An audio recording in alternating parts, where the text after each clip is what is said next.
actually barred from earning that reduction. Authorities say they found no clear documentation showing why he was allowed to participate.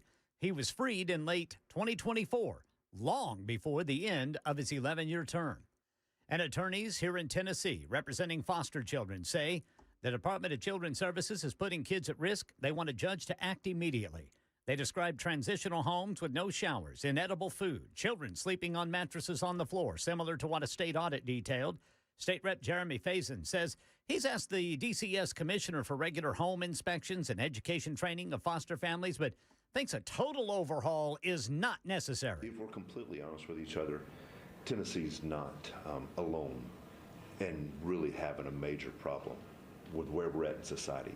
This is a breakdown of the family that just bleeds over into DCS no matter what state you're in. Well, lawmakers say fixing the system will be complex, but some say a total overhaul of the agency should still be on the table. That's the latest news. Traffic and weather next. I'm Ken Weaver, WTN News.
Right now, Metro Center got a crash blocking the left lane, 65 northbound at Rosa Parks Boulevard. Then in Woodbine, a crash, 24 westbound near Murfreesboro Road.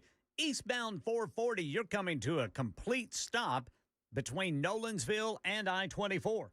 Nolensville Pike, I should say, and I-24. I'm Ken Weaver.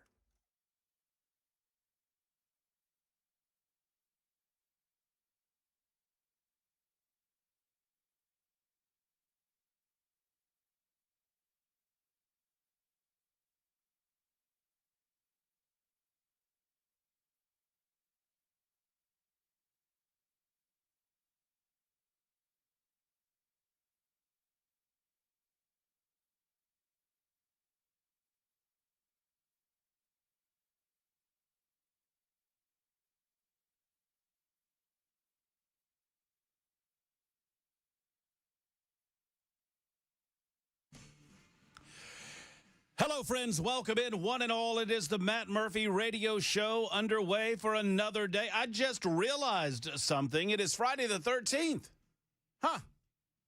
Man, I've had a great day. Hope that doesn't bode poorly for the Tennessee Volunteers as they take on whomever they're taking on in the SEC championship or the SEC tournament. I don't know what's going on there except that Jackson Williams, a.k.a. J. Willie, a.k.a. Y2J, a.k.a. Reaction Jackson, a.k.a. Action Jackson, also known as Truffle Butter, informed me that apparently there would be a basketball game on during the show, and he would give me updates as they become available. We're looking forward to that. I can't tell you how much. Huh? Yes. Huh, indeed. Huh, indeed. Hello, Jackson. How are you? Huh?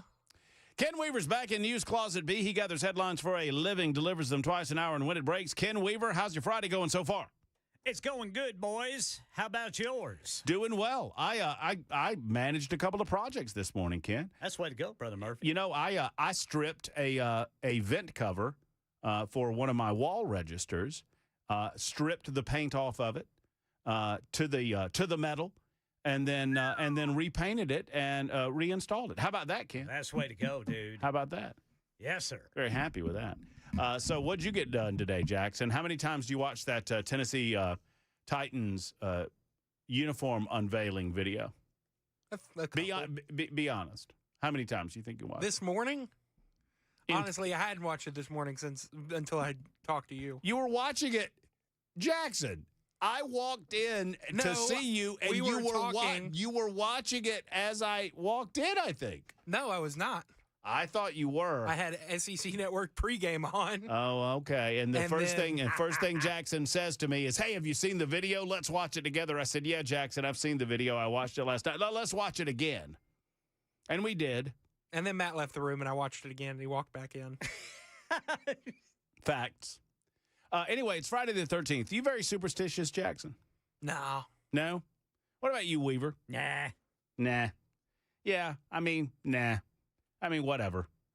It's Friday the 13th. I understand some folks are superstitious about it. Some aren't. You know what else it is?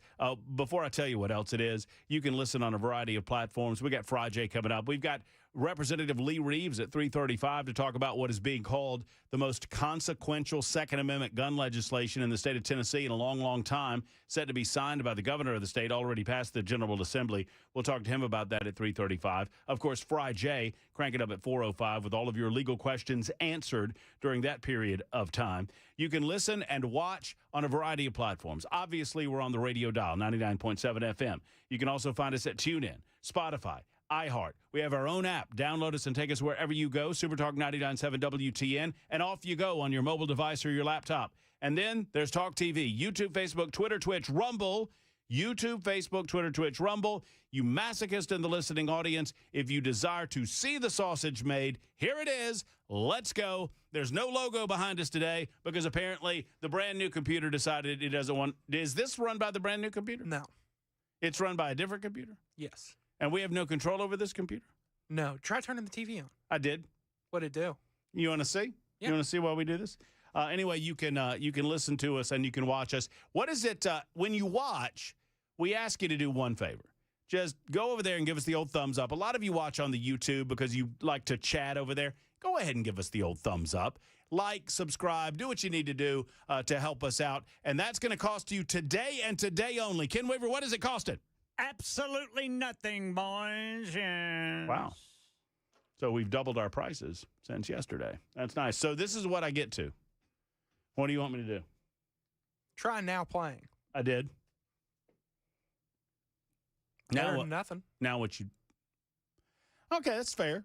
I mean, that's fair. I mean, you guys want to watch some YouTube in the back? You know what we could do is I could go and I could sign into my YouTube account. And we could have a Tennessee game on. No, Jackson, no.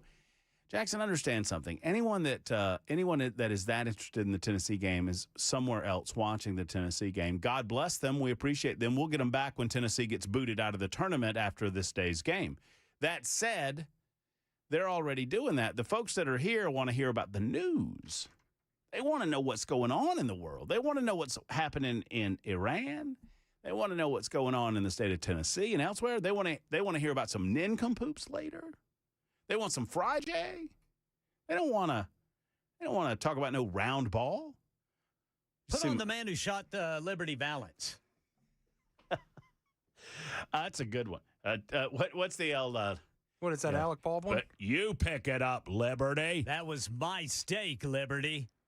No, you pick it up. I said you pick it up. That's good. You might get to, oh, that's good.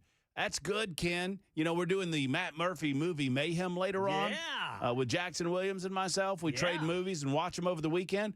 The Man Who Shot Liberty Valance. Yes, sir. Wow, that's... Sounds like Matt wants Space Jam 2. I mean, I'm going to get some garbage anyway. So, no, my There thought... is not, I don't know. Jack and Jill is a bad movie. I don't know if there's a worse one than Space Jam 2. Well, I don't want the worst movie in history. I want your... That's not the purpose, I don't think. I thought the purpose was to bridge the gap of the generations and to make available in your world some of the better movies back in my time, and you do vice versa and versa vice. What I was going to say is that we could crank up the old YouTube and do one of those, what is that, one of those little infinity loops where if I put us on the YouTube, on our YouTube, then do that. You would see us in infinity. Yeah, yeah. That's like a Pink Floyd album. Plus, it's an extra view. It'd really be like a Pink Floyd album, Ken, if I lit myself on fire. You know? I vote in favor.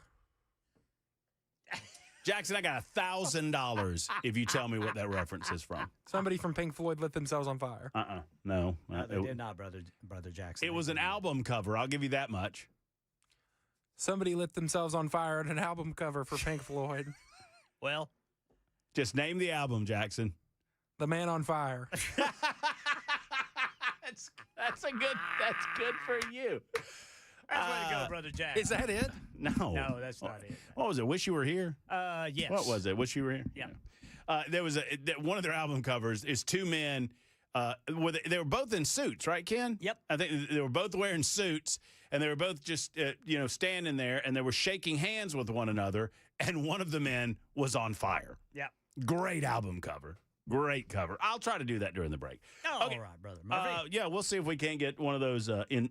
If we get an infinity loop going, we might be able to time travel. You know? And you'd be able to see Jay. Be able to see. Maybe I could travel back in time and help my Georgia Bulldogs beat Ole Miss last night in the SEC tourney. See, that's why Matt's not caring about the round ball. No, to hell. Well, no, it's preseason for football. It's going to be it's Players Championships this week. The Masters is coming up. What are y'all talking about? That's round right. ball. Nobody cares about. Hey, Ken, did y'all win last night? Yes, sir. Okay, Ken cares about basketball, and you care about basketball. That makes 2 out of 3. I could give a rip. Who should I root? Those hogs. Who should I root for? Tennessee. No. I think I'm going to root for Oklahoma. Yeah. I think I mean, can I? Yeah, absolutely. You know, can. just jump on the bandwagon and give a little rooting interest there for you. Yes, sir. All right. So it is today is Friday. It is March 13th. It is day 418 of Donald Trump's second term as president of the United States of America out of 1,460.5 days. It is also day 997 of our visits together on Super Talk 99.7 WTN. How about that? We're on 99.7, and this is episode 997. Well, I'll be. Now, where's my horn? I told you I want it every time. I gave you the horn. No, I want it when So did that fella in the Walmart parking lot. Oh, man. No doubt. I want the horn when we say it's episode 997. Yeah, there you go. See, if somebody calls in and says, "Hey, Matt, I wanted to talk to you about something, but I wanted to first congratulate you on episode 997." Yeah. See, that's good. That'll be nice. I should have taken today off. People will love that by the end. If you think today is crazy, wait till Wednesday. What are we doing Wednesday? I'm not supposed to know anything about episode 1000. Are we going somewhere? We're not going anywhere. But there will be... I'm going to say something, and I'm probably not supposed to say something, but I'm going to say it anyway. And I'm not making this up. Ken, are you listening? I'm listening. Jackson, are you listening? Halfly. We might have a mariachi band. Are you just going to put me in a sombrero with a ukulele? Is that what we're doing? Well, we've got one.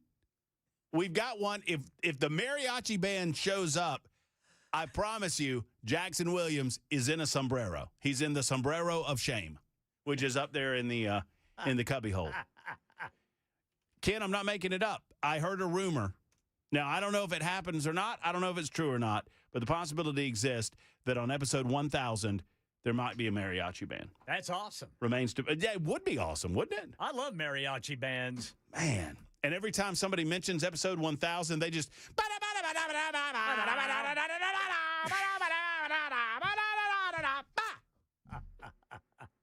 Be pretty good.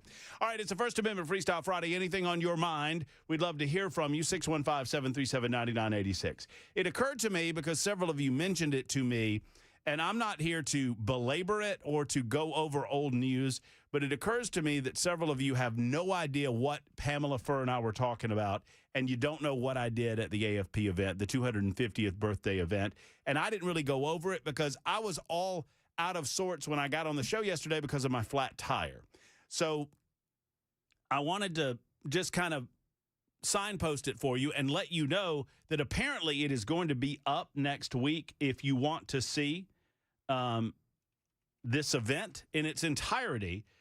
The entire America 250 event is going to stream on Town Hall Monday at 6 o'clock in the evening, Central Standard Time. That is the entire Americans for Prosperity America 250 event will be streaming on Town Hall Monday at 6 o'clock. And what I was asked to do, and I was honored to be asked, and I was honored to do it. The entire theme of the event was Give Me Liberty. It was called the Give Me Liberty event. On March 23rd, 1775, so almost 251 years ago, a man by the name of Patrick Henry delivered what is undoubtedly one of the greatest speeches in American history. It is typically called Give Me Liberty or Give Me Death. And it's only about 8 or so minutes long.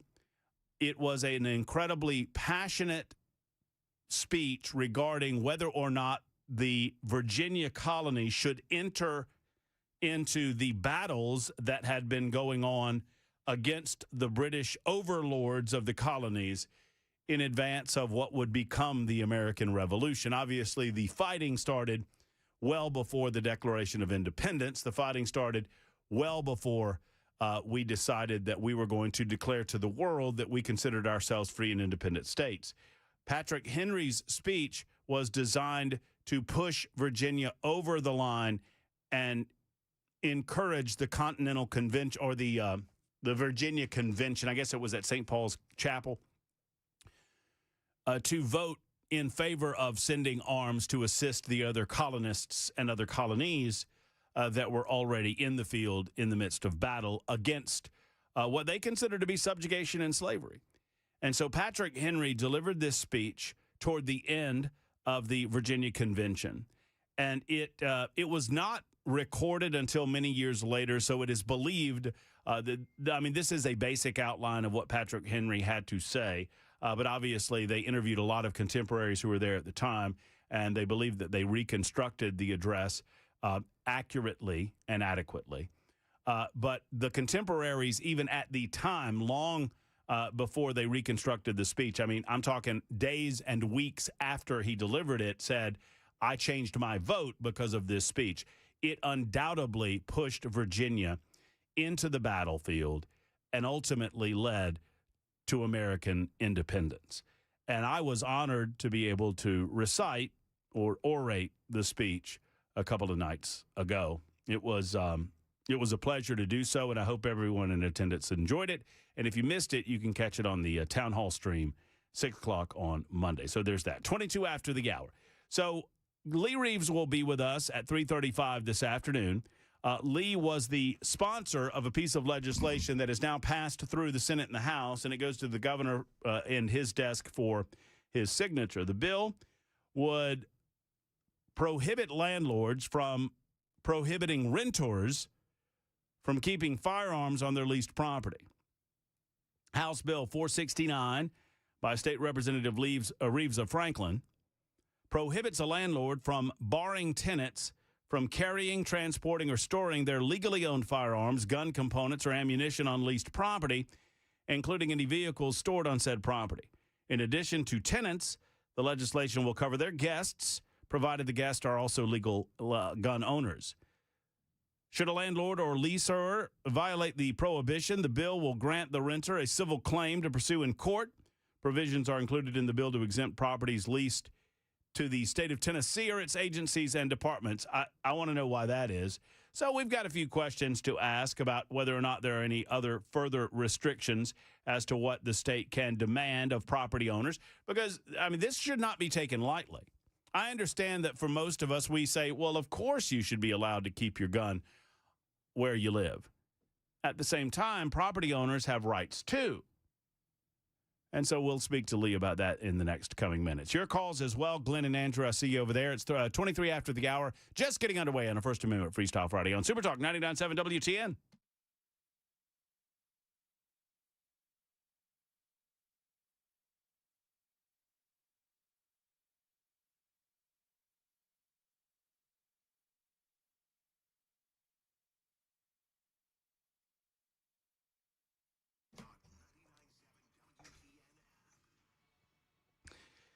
If you'd like to know about a place where European auto repair does not feel like European auto repair, I'm Matt Murphy, and I'm here to tell you about Eurofix.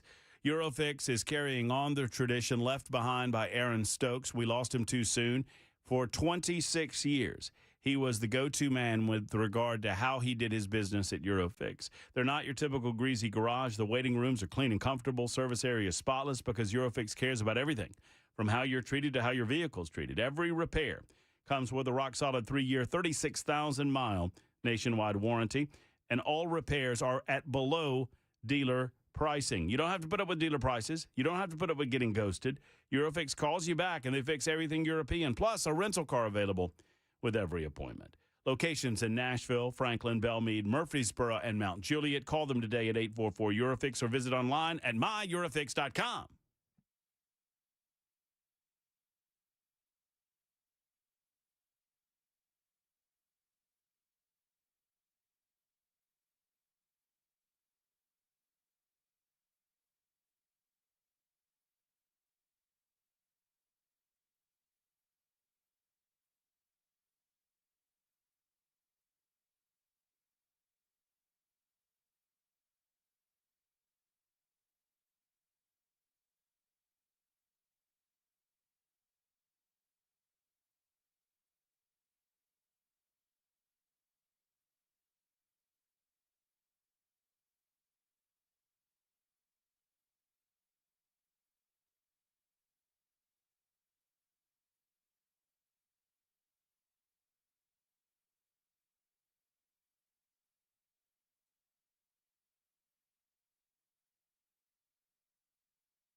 got an Operation Epic Fury update involving Marines. Details coming up at 3:30 on Super Talk 99.7 WTN.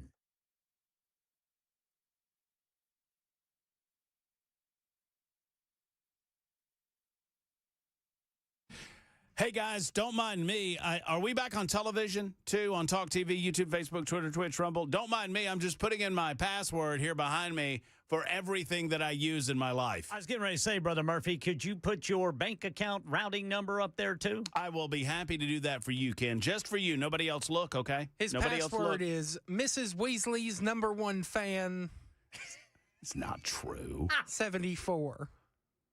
That was 73, the year I was born. Come on, buddy. Oh, I was close. I tried to guess. That was a full-blown guess. Yeah, you missed. Missed pretty badly. 615-737-9986 if you'd like to be a part of the show. 615-737-9986. Ken Weaver, I don't know if anyone's told you, but I hope that Chad Benson is currently listening. Okay. They are repairing potholes on 65 northbound as we speak. That's what's going on. As we speak, I passed it. They shut down the 2 left-hand lanes near, I guess it was mile marker 80, pretty close to the loop. Okay. And maybe 78, 79, maybe a little back. But, yeah, they're fixing the potholes. By the way, remember. Is it south of town? Yeah, just south of town. Okay, so down there, is it around Harding? 840? Just north of 840, like Harding. No. This is just north of 440, inside of 440. Oh, okay, between that 440 makes and the sense. loop. Yeah, boy, that is brake tapping city right there, boy. Yeah, so I went through that a little earlier today. Thought of my buddy Chad Benson when I did. I meant to mention it to him. I was like, well, congratulations. Apparently they're listening to you because they got to work on some potholes. Fixing big old potholes. By the way, just as a reminder, it is the state's responsibility to fix potholes on the interstates and state roads. It is the individual county's responsibility and local municipalities' responsibility to fix potholes elsewhere. So On the county roads. on those little thoroughfares and byways that are not of a state-run nature. So just a heads up. So it doesn't do you any good to call the Tennessee Department of Transportation if you're dealing with a small little offshoot road that is not a state-run highway. Anyway, that said, they're doing that south of the city and got to watch out for that. Let me see if I can get. Hey, Glenn wants to talk about episode 997. Hey, Glenn, how are you? Yes, I do. Congratulations. 997 from 99.7. Yes, sir. Woo-hoo! That's right. Guys, well, I've been here since 96 May, and I'm leaving about May of this year, going down to Smith Lake in Alabama. Don't hold that against me. Beautiful lake. Man, I wouldn't hold moving to Smith Lake against anybody. I've been to Smith Lake many, many times, and it's one of the more beautiful lakes you'll ever visit. Oh, man, you're going to get to live by that lake? Pardon me? Glenn, You're going to live at the lake? Yes, I am. Oh, here's an yes, invitation. Guys, here's an invitation. I live close to Arley. You got my phone number, hopefully. You come down through like that, give me a call. We'll put some stakes on, and we'll go fishing. Yes, sir. Let's go. I don't do a lot of fishing, Glenn, but I'll drink on a boat. All right. Okay. Yeah, I'm going to miss y'all. I'm going to kind of miss Franklin. One thing I'm not going to miss about this area, the traffic and the potholes. Potholes. Yes, sir. Well, we'll miss you too. Understand, Glenn, you can catch us every single day on any variety of those platforms that we talk about all the time, and we need as many as we can get. So you keep listening from down there at Smith Lake, okay? I do. I'm on iHeart, and when I'm traveling down there or back or even around down there fixing up or staying for the weekend at this point, you guys are my #1 station. You're a good conservative, Christian, informational network. I've lived in 8 states, and you guys are the #1 best in the nation. Oh, man. Thank God you, sir. bless you. That's very kind of you. Hey, Glenn, tell Jackson what episode number it is again. This is 997 episode on 99.7. That's exactly right. That's the way to do it, Glenn. That's the way to do it. We're doing that as Tired of the horn. We're doing that as often as possible because it's already annoying Jackson, and we're just 30 minutes into the show. This is that groundhog crap all over again. You remember that, Weaver? When Yes, you had sir. doing that stupid groundhog music? Oh, I'm about to get myself angry again. It's time for the news. It's 32 after the hour. Just take it over.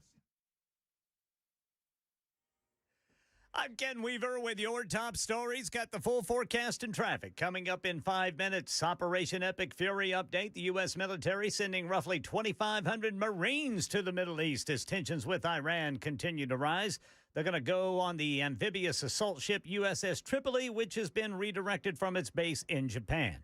Meanwhile, we're digging into the early release decision to let the Old Dominion shooter back into the community 2 years before his prison sentence for helping ISIS was supposed to end. Federal records reveal Mohammed Jallo was released because he finished a drug treatment program. However, program rules usually exclude offenders convicted of terrorism-related crimes, and the Bureau of Prisons hasn't disclosed why he qualified despite those restrictions. Also, the Justice Department says a man is now facing federal charges for allegedly selling that gun used in the Old Dominion University attack to Jallo. A federal judge in Washington has blocked a subpoena related to congressional testimony Federal Reserve Chairman Jerome Powell gave about renovations to a Fed building. Janine Pirro, the U.S. Attorney for the District of Columbia, says she's outraged by the ruling. Jerome Powell today is now bathed in immunity, preventing my office from investigating the Federal Reserve. Live Nation employees bragging about price gouging in newly unsealed court exhibits. Here's ABC's Peter Harlambous. The messages were sent in 2022 between two ticketing directors discussing their customers at Live Nation venues, saying, "These people are so stupid.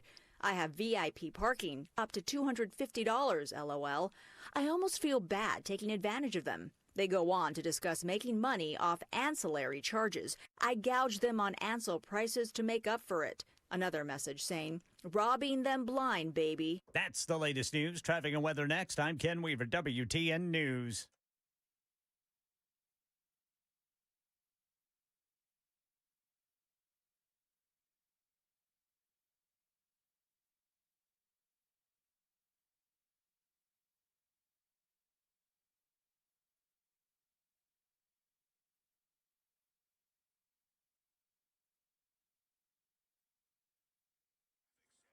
West End, we've got a crash. The off-ramp is blocked, 440 westbound to go 40 westbound. It's an overturned vehicle. Crews are on the scene. It's not passable. In Madison, we've got a crash blocking the right lane, 65 northbound past Old Hickory Boulevard. And in Antioch, a crash, right lane blocked, 24 westbound past Harding Place.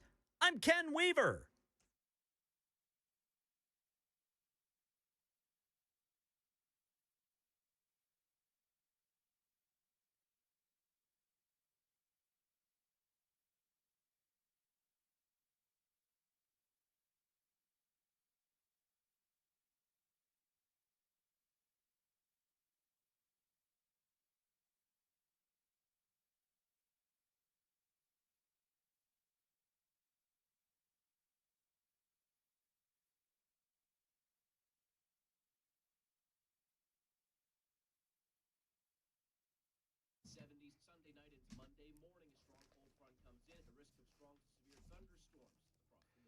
Hello, friends. Matt Murphy here for USS. That is for United Structural Systems, and they are here for you. They are your local resource when it comes to all things concerning your home and the foundation of said same. Friends, the bottom line is this. What you don't know can hurt you. And if you don't know if your home is stable and dry and secure from the possibility of disruption in the foundation or whatnot, you need to get USS on your side. They're your local resource for all of these things. They've been trusted in Tennessee since 1994, serving homeowners for that length of time. More than 30,000 local homeowners have trusted USS. The experience means they've seen every type of problem your home might face. And it's what they do. Foundation repair, waterproofing repair, and concrete leveling. It is their forte, if you will. Every crack, every leak tells a story, and USS knows exactly what those signs mean. Their repair solutions are engineered to stand up in our local conditions, and it's a transferable lifetime warranty. Local service, long-term protection, You're not just getting repairs, you're getting peace of mind. They're problem solvers. Go to USSTN.com. That's USSTN.com.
Yes, indeed. It's the Matt Murphy Radio Show.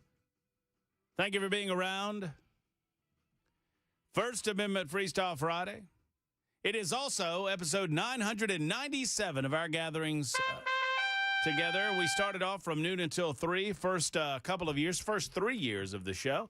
And the last year or so, we've been in the afternoon time slot upon the retirement of our good friend Brian Wilson, who is the hardest working retired man that I've ever met in my life. Worked all week this week in the absence of Dan Mandis on Nashville's Morning News. Tried to get me in the headlock this week, but to no avail. By the way, an update on that too. I offered my head and neck to Glenn Jacobs, a.k.a. Kane. I introduced him, and I offered him my head and neck, and I was told no. That he said he couldn't do it. All right, so we've got the vortex going, which is fun. You see that in the background? Holy moly. I look like hell. You look like a giant. I mean, I'm pretty big over there.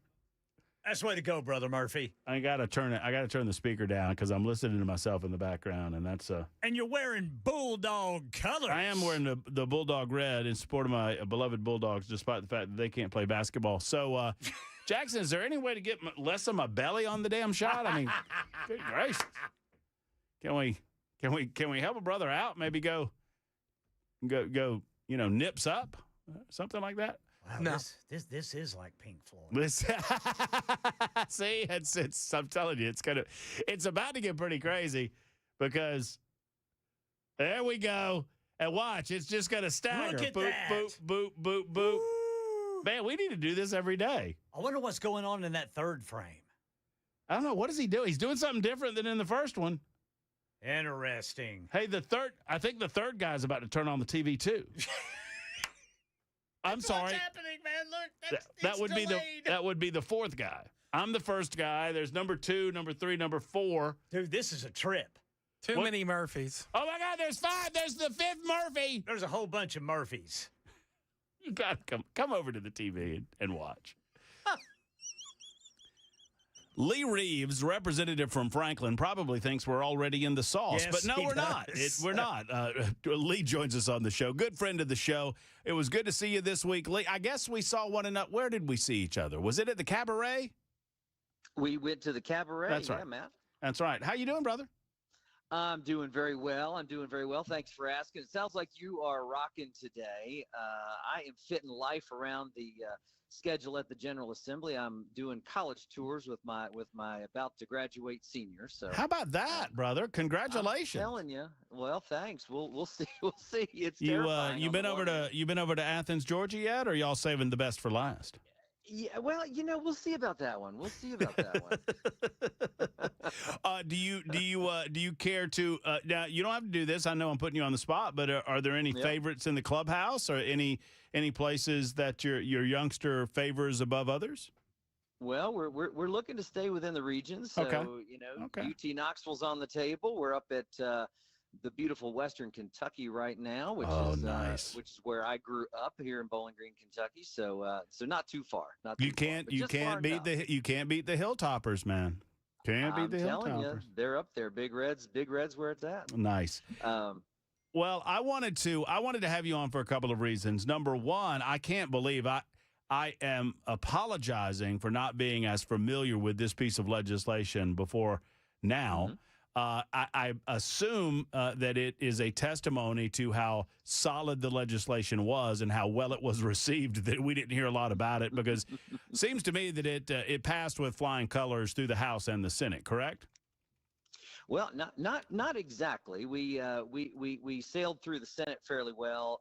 This is a bill, and I'll just tell you, it's HB 469 and 350 in the Senate, that we started last year, and it was brought to my attention that a 2009 Attorney General opinion created a loophole where landlords could prevent, and you're not going to believe this, could prevent tenants from having a firearm in their own leased premises, in their own home, their own dwelling unit. And it just struck me that shouldn't be the case, that you've got fewer rights to protect yourself just because you signed a lease instead of a deed. And so Senator Bobby Harshbarger and I have worked on this for over a year, and we have worked very hard in the House to satisfy folks that had concerns and get through and over those. And we just passed that on the floor of the House this past week, and I am told that it is one of the biggest bills involving firearms that we've had in several years. Well, I mean, certainly, it's a very consequential piece of legislation to guarantee that if you are a renter versus a homeowner, that you don't have your Second Amendment rights violated through some sort of contractual agreement. Now, part of me wants to ask the question, and I'm certain you've had this asked to you, and obviously it's at the governor's desk, and let me try to bury the lead here. I don't think there's any question the governor's signing this. Do you? I have not heard any indication that he won't. Okay. I expect that he will. Well, so the hay is in the barn, so to speak, so we're not necessarily debating the merits. I'm just curious. I mean, were there considerations about property owners' rights? I mean, obviously, if I own my piece of property, I should have the right to say what can and can't happen on that property. And what was your response to any of those considerations? Well, and that was brought up, and I'm very sympathetic to that. I don't know if you know this, Matt, but I was a real estate attorney for a long time. Okay. And continue to own real estate. So I understand those concerns. There are some things that are simply they rise to the level of importance, and we say in government that that a tenant shouldn't be forced to waive certain rights, and certainly we have some of those things in law already, like the right of habitability. Right, that it's got to meet a certain standard of living in order to rent that out. That landlords can't just barge in anytime they want; they've got to get proper notice. So things like that, I felt this rose to that same level.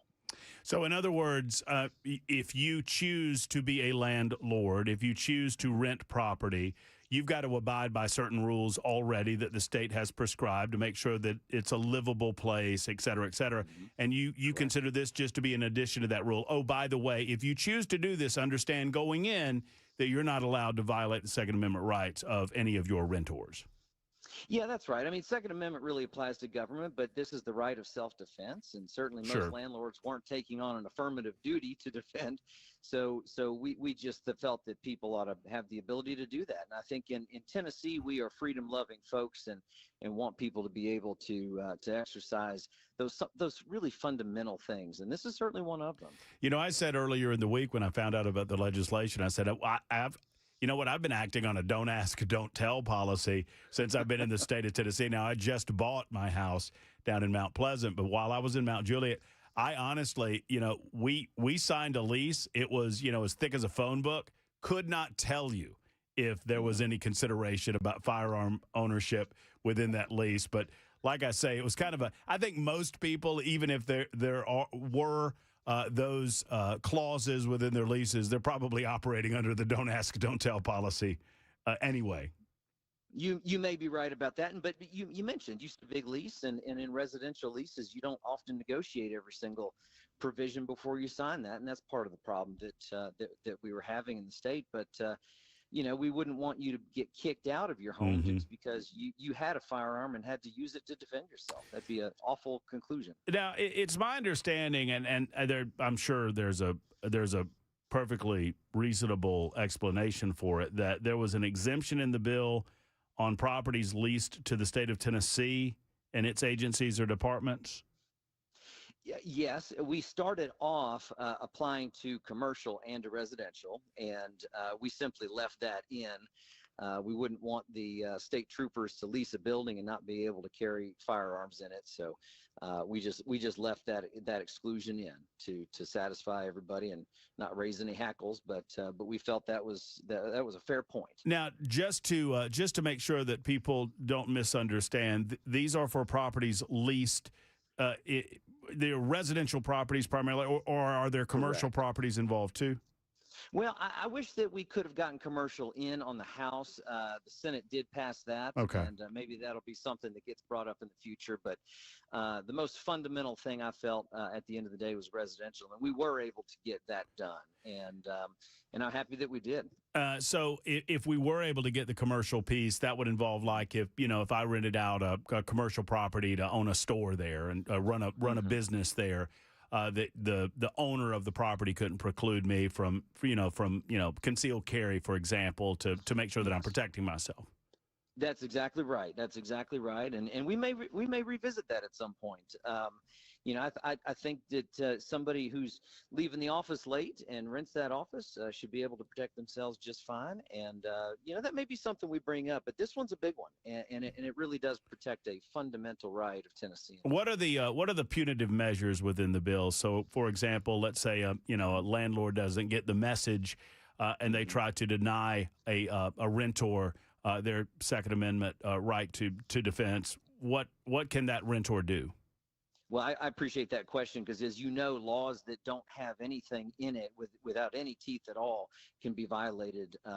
So what we allowed for is for that landlord to be taken to court and to get an injunction, to even have punitive damages if they're appropriate, and to get attorney's fees awarded.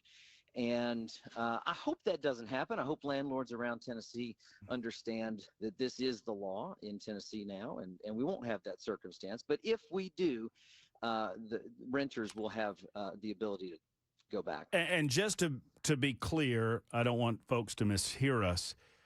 This has nothing to do with business owners that make business decisions about what they want to allow on their property and don't want to allow on their property. I just want to make sure that we make a distinction between your rights to keep and carry versus a business owner's right to say, hey, I don't want any guns on my property. They still have the right to deny you entry or to ask you to leave.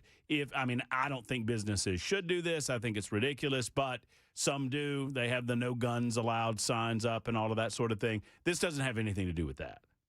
No, it doesn't. Those landlords can still post notices, signage that says people shouldn't carry guns there. I agree with you, Matt. I don't think that's something that I would do, but commercial landlords can still do that. But if you rent a home in the state of Tennessee, as soon as the governor signs this bill, and I hope he does soon, you are able to carry in your own premises. That's good stuff, Lee. We appreciate you carrying the bill in the House. I'm glad that it got through with relative ease.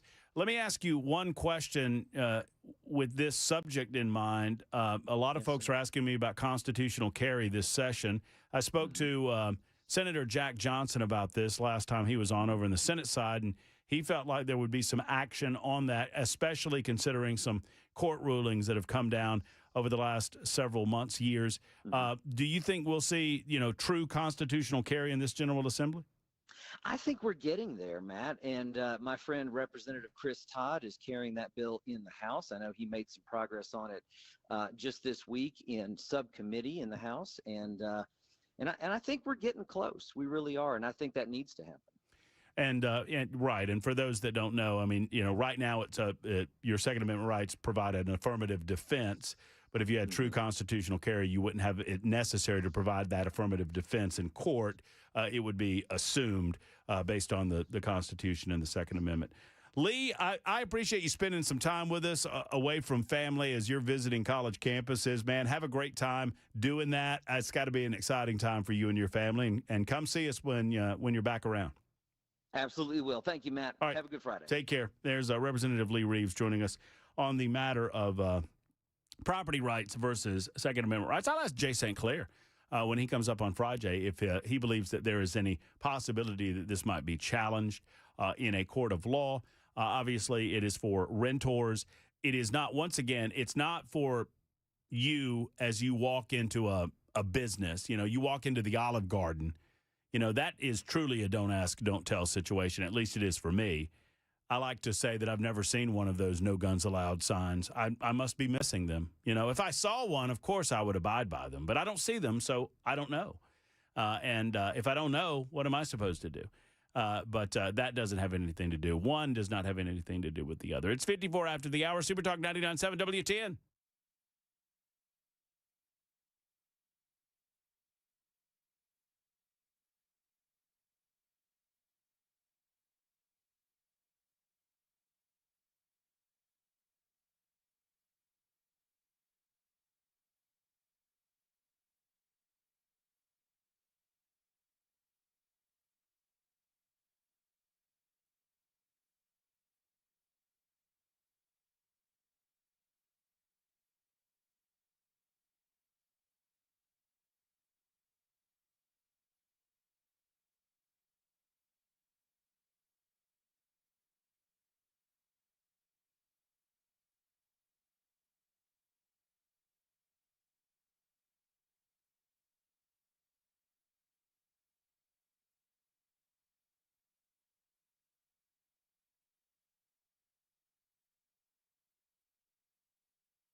4 o'clock on the dot. I'm Ken Weaver with your top stories. Got the full forecast and traffic coming up in 5 minutes. Washington boosting its military presence in the Middle East, ordering the USS Tripoli and thousands of Marines toward the region. The Pentagon says this move is meant to strengthen security, not to signal an invasion.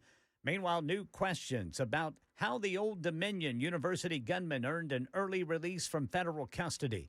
Mohammed Jallow, who was convicted of providing material support to ISIS, was released early from federal prison after completing a residential drug treatment program, even though terrorism-related offenders are typically not eligible for such programs. It's still unclear how he qualified for the program at all. Also, the Justice Department says a man is facing federal charges for allegedly selling the gun used in the Old Dominion University attack to Jallow. Kenyon Chapman, charged with making a false statement during a firearm purchase and engaging in the business of firearms dealing without a license. A federal judge in Washington has blocked a subpoena related to congressional testimony Federal Reserve Chairman Jerome Powell gave about renovations to a Fed building. Janine Pirro, the U.S. Attorney for the District of Columbia, is outraged. Jerome Powell today is now bathed in immunity, preventing my office from investigating the Federal Reserve. Judge James Boasberg claims they amount to a fishing expedition to either find something to pin on Powell or to pressure him to fold on interest rates. Pirro? This judge has put himself at the entrance door to the grand jury, slamming that door shut, irrespective of the legal process, and thus preventing the grand jury from doing the work that it does. Boasberg says the government's offered no evidence whatsoever that Powell committed any crime other than displeasing the president. New allegations against the Tennessee Department of Children's Services. Lawyers for 19 foster kids asking a federal court for immediate intervention. Some lawmakers say the issues reflect deeper systemic problems, while others argue DCS needs more facilities and support. Speaker of the House, Cameron Sexton, telling reporters nothing's off the table. I'm trying to understand better if it's a frontline issue, is it a leadership issue, is it a bureaucracy issue? But we do need more facilities. That's apparent, and we need to go back and look at different approaches than what we currently have. Meanwhile, Nashville Democratic State Rep. Afton Bain has asked the federal government to investigate DCS. Here's some news about the places you buy legal products that get you high. The Tennessee Alcoholic Beverage Commission says more than 600 hemp retailers statewide are operating illegally. No license. Executive Director Russell Thomas telling News 2 inspectors checked more than 4,400 stores so far this year. Many of them were not surprised and frankly, I think knew that they were operating illegally and now know that now that we have oversight, we're not going to allow them to continue to operate without a license. So the Tennessee Alcoholic Beverage Commission says licensing ensures products are tested for THC levels, pesticides, and other contaminants. Businesses caught without a license have to shut down until they're approved, and they could face jail time and fines. That's the latest news. Traffic and weather next. I'm Ken Weaver, WTN News.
Still have that overturned vehicle blocking the left side of the off-ramp 440 westbound to I-40 west. And in Antioch, we've got a crash on the right shoulder. Got a wrecker on the scene now. That's going to be 24 westbound just past Harding Place. Over on the East Bank, a crash partially blocking the on-ramp 24 eastbound from Shelby Avenue. And over by the airport now, we got a crash on Donaldson Pike just south of I-40. I'm Ken Weaver.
Hello, friends. Matt Murphy and the Matt Murphy Show. We are underway, hour number 2 on a First Amendment Freestyle Friday edition. Happy to be here. Friday's coming up in mere moments, 7 minutes after the hour.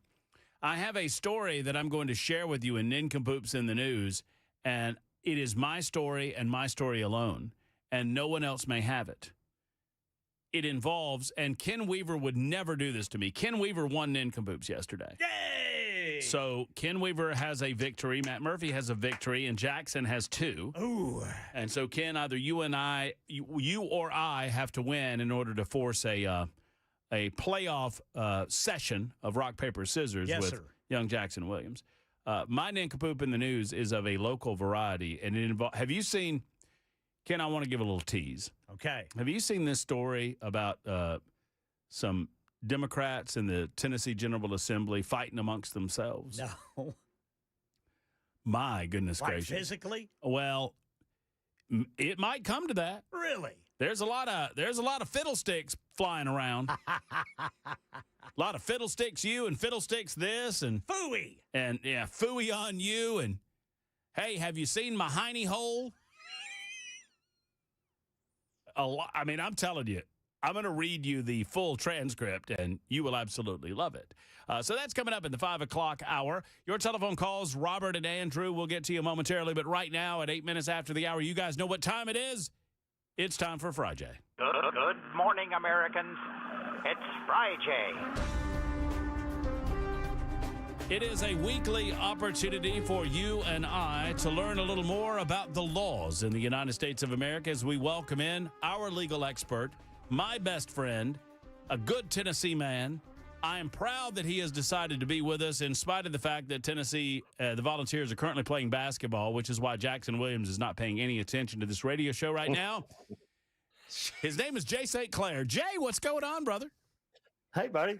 Can you hear me okay? I can hear you fine. I've got a question for you, too. Yes, sir. How you doing? If I were any better, Matt, I would be my Secretary of Homeland Security. Oh, she's doing good. She loves semi-retired Jay. I mean, she follows me around. Do your dogs go into the bathroom with you? They try to. If I let them, they do. Yes, sir. Yes, sir. Not a moment of privacy. Oh, listen, I had a fellow from Better Water, one of my fine sponsors, stop by the house today. He was installing a reverse osmosis filter in my downstairs kitchen area. Right. He said that it would serve me very well when I'm having a little brown water, if you know what I mean. Yeah. Well, you got a place. You're talking about the party floor. I am talking. No, Trump's built a ballroom. That is your ballroom. That's right. That's the Murphy Ball. That's what I'm going to start calling it. I call it the St. I call it the St. Clair Suite. That's what I've been calling. Well, my suite is off the Murphy Ball. That is true. That is true. That's fair. That's fair. If you have a little too much to drink in the Murphy Ballroom, you just slide right over to the St. Clair Suite.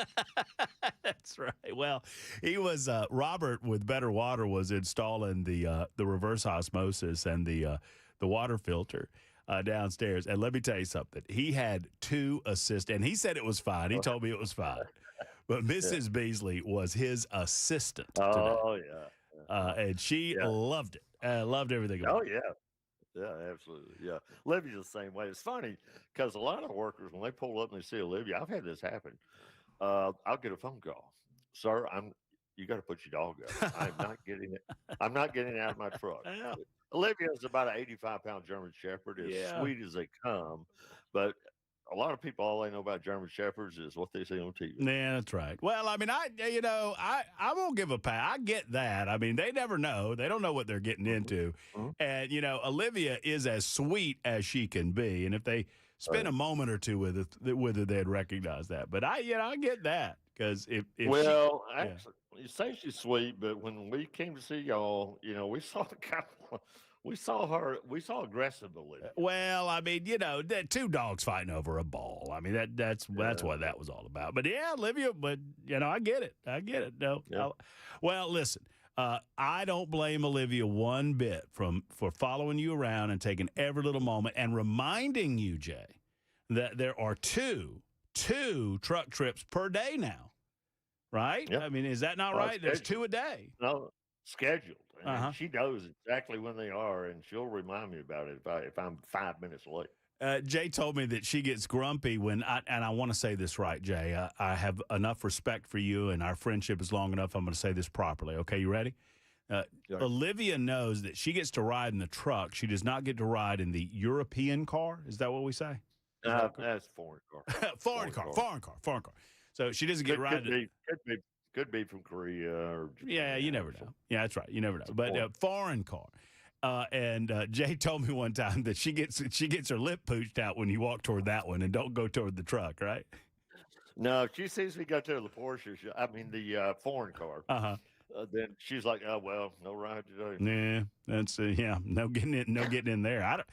She might have trouble fitting in that passenger seat. She's big enough. Oh, she's been in it one time. Has she? Yeah, that's good. Oh, dog house still ain't got. That was 10 years, and that was 8 years ago. That's good. Jay, I've got a quick question for you, and obviously folks are sending in questions and calling in for Fry Jay, and you're welcome to do that, 615-737-9986. Jay can answer any and all of your legal questions. And I almost said I'm going to throw you a curveball, but it's not really a curveball for you because you're really good at those breaking pitches. I mean, you can hit them out of the park. So do you think that the Tennessee legislature, we just talked about it with one of the bill sponsors, just passed a piece of legislation, and I am predisposed to be in favor of it, that would prevent landlords from making rules that would deny a renter the chance to own a gun on the property. In other words, that they're putting a provision into the law that says if you are going to be a landlord and you're going to rent to folks, at lease them your property to live in as a residence, you can't say that they can't have guns. If they are law-abiding gun owners, they're allowed to have guns on the property because they should have the right to defend themselves. And I just ask you, do your spidey senses tingle at all about the possibility of somebody challenging that legally? Yeah, no, I think it'll be challenged. Here's the standard that applies, man. This is not a heightened scrutiny area, but anytime the government puts restrictions on private property, and that's what's happening here. Mm-hmm. The property is owned by the landlords, and right now they can have whatever rules. You had a rule that when I came over to your house back in Tennessee, was decent football. We watched football games together. Mm-hmm. You had 2 rules. One rule was I couldn't sing Rocky Top. And number 2, I had to leave my gun in the car because you didn't trust me. And that was entirely legal. Right. It's your property. Here they are taking away rights from property owners, rights they have right now. But the standard for that's not that high, Matt. It has the rule, excuse me, has to be rationally related to a legitimate government interest. Mm-hmm. You just got a lot of money in legal advice right there. I tell you what. I quoted you exactly what the standard is. So I would be interested to know what the public interest is in this law. I can kind of guess. Right. And my guess would be the welfare and safety of the tenants. Mm-hmm. They have a right to protect themselves. And, then you kind of get into statistics, and there has to be maybe some science based behind it, man. You can't just say, well, everybody ought to have a right to a gun. Mm-hmm. Right. Well, right. you don't. Well, I bet you they don't let you carry one into the General Assembly. Well, that's right. They don't. And they don't let you carry them into prison. And you can't carry one into schools. So there's a lot of places where it is constitutional to say people can't have guns. So see, this is the reverse side of the coin, Matt, where they're trying to say to private property owners, you must let people bring guns onto your private property. Well, they got to have a reason for that, man. And I don't know what the articulated reason is. Well, and I wasn't smart enough to ask that direct question of the sponsor, and I'll hold off on what I think he might say about it until I find out. But, for me, and I said it earlier this week when we became aware of the bill, and it's passed the legislature, goes to the governor for the signature. I said, y'all, for most people, they're like, well, of course. If I rent a piece of property, then I ought to be able to have my guns on the property that I rent. I was like, I think this is a closer call than you think. Now, I'm ultimately probably going to fall on the Second Amendment versus property rights, but that's a contract. I mean, right? That's a contract. And Jay, if you rent me my property and you say, hey, by the way, Matt, before you sign that lease, I don't let any guns on here. Well, then let's be very clear. The Second Amendment plays zero role in this conversation. Mm-hmm. Nothing. Mm-hmm. It has no application to this conversation. The Second Amendment says the government cannot prohibit private individuals from having guns in certain locations. All right. But they do. They do all the time. But they do, and they can. It's not a flatly prohibited. Right. So this is the other way around. This is the government. This is about private property rights, man. Mm-hmm. This isn't about the Second Amendment. It's really about the Fourth Amendment. Right. It's a taking. The government is taking property rights away from landlords. Well, and what the sponsor did say is that the government has been in the business of establishing standards for property owners that want to lease that property for a long time. That they set rules and regulations, and this is just what they said. I'm not arguing it, but they said that they set up rules and regulate. You've got to keep it up to a certain code. You can't let rats be infested on the property. There are certain things that property owners are expected to do, and they're just adding this to the list of expectations if a property owner wants to rent their property. Well, they're not asking the property owners to do something affirmatively. They are prohibiting them from doing something. Mm-hmm. They're not saying keep rats away. That in my mind, that's two completely different things. They're to say you must maintain this property in a habitable condition. I get that, right? That means that you got to spend money on it and you got to keep it up and so forth. This is not anything like that, man. That's like saying that you must let your tenants paint your house any color they want. Well, and you must let your tenants let the yard go any way they want them to. Well, in the language of the bill says that it would prohibit, and so it uses the language that you've used. I mean, prohibit a landlord from banning tenants from carrying, transporting, or storing their legally owned firearms. I think it's going to be challenged. I mean, I think someone that owns a larger piece, particularly larger pieces of property like apartment complexes, I bet you someone will challenge this. Yeah. And you know, I hadn't thought about it, but you're right. I mean, it makes sense that you know, the Bill of Rights is an establishment of rights that are guaranteed to the people of the United States of America that should not be, you know, precluded by government. And this really doesn't have.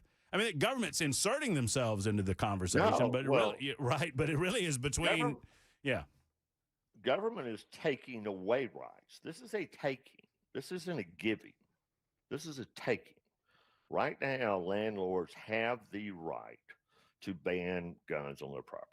There's no question about that. They absolutely have that right. The government they're not giving a right to the tenants.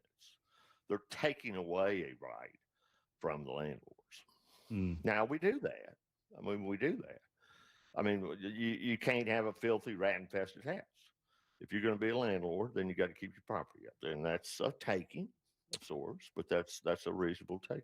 The expectation under the law, in your opinion, Jay, would be that the landlord would have to establish these types of rules up front. However, they couldn't do it after the fact. Like, say I'd rented for a couple of years, and he comes over to my house, and I've got a gun. I'm cleaning my gun. He goes, "Hold on, you can't have a gun here." And if then that's just a contract dispute at that point, wouldn't it be?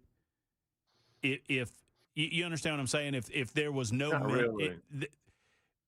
would they not? They not have to spell out my inability to keep a gun on the property on the front end in the lease? No, I don't think so. I mean, it'd be better. It'd be a better business practice to do that, man. But I think a landlord can just show up one day and say, "You got to get rid of these guns." I'll give you a perfect example. I give you this example a lot in my practice. Ken, are you listening? I don't know if he's back there or not, Jay. Okay. Jackson's listening though. He's not watching. He's not watching basketball at all, Jay. Jackson's listening. I am listening to Jay because Jack, he provides insights and analysis all right, into well, Matt, are important you matters. listening? I'm listening. Okay. I have reviewed thousands of handbooks in my career, thousands, for legalities and what ought to be in them and what shouldn't. And I have never, in those thousands of handbooks, man, I've never seen a rule that says you are prohibited from urinating on your boss's leg. I've never seen a handbook that said that. Guess what happens if somebody urinates on their boss's leg? Well, there's nothing in the Constitution that tells me I have a right to urinate on anybody. Well, see, I would push back that the assumption is if I'm a legal gun owner, I would make an assumption if it's not spelled out in my lease that my legal rights carry over into my residence. You know what you do when you make assumptions. Well, I'm just telling you. I mean, that if the landowner, would you not agree that the landowner is begging for a lawsuit if they don't spell it out? No, I wouldn't say they're begging for a lawsuit. I'd say they're asking the guy to get rid of his guns. Well, it's his property, man. It's his property. Well, but I mean, renters have rights too, don't they? Well, they have some rights, but they don't have carte blanche. So so in your world, a property owner could just show up one night and say, "Y'all got to leave. My property. No, y'all got to leave." If they have a lease, but they can show up and say, "You got to get rid of that dog. He's barking and driving the neighbors crazy." Okay, all right. Well, and I mean, something. And see, there'll probably be some lease in the clause or clause in the lease that says that that you must abide by all rules and regulations of the landlord. There'll be some language in there to cover that. So if I'm a Christian and I find out that I'm leasing to a Muslim, I can tell them that they can't pray in my house, or they're booted out. Now, why would you pick that example, man? That's totally different. Now you're into religious discrimination laws. And if it's a public accommodation, which rental property is, it's then covered by that part of the law. Well, I'm just bringing up other examples. I'm not, not. Well, the answer to that is that's illegal. Because as a landlord, they're covered under a public accommodation laws, and public accommodation laws prohibit discrimination on the basis of religion.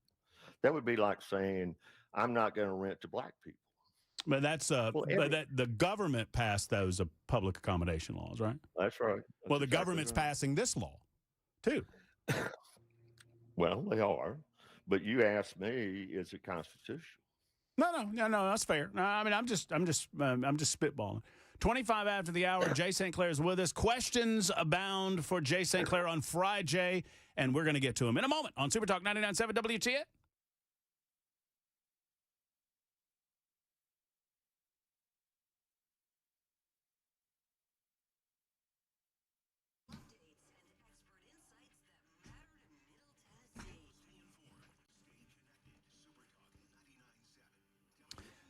I mentioned Robert came to the house from Better Water and installed my reverse osmosis. I'm so pleased with the water filtration system that he put into my home, and I can't tell you how much I encourage you to call Better Water LLC.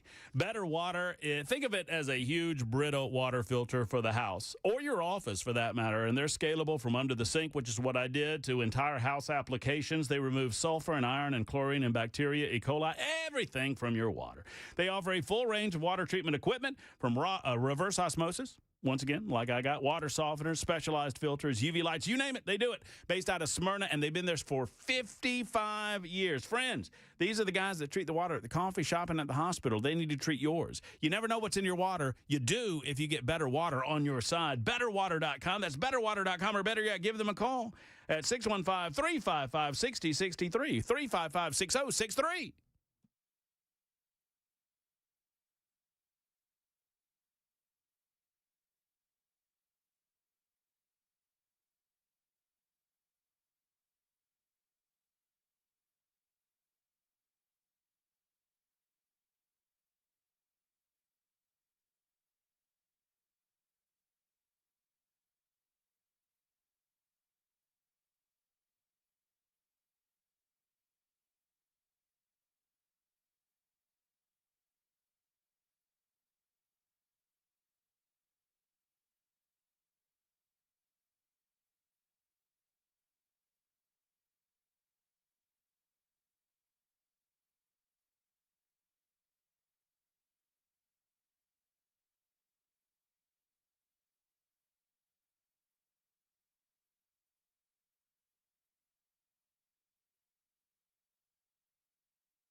Full forecast and traffic coming up in 5 minutes, and a U.S. Marine Expeditionary Unit with about 2,200 Marines and 3 amphibious ships now heading to the Middle East. Pentagon stressing this deployment does not mean the Marines will be used for a ground operation in Iran.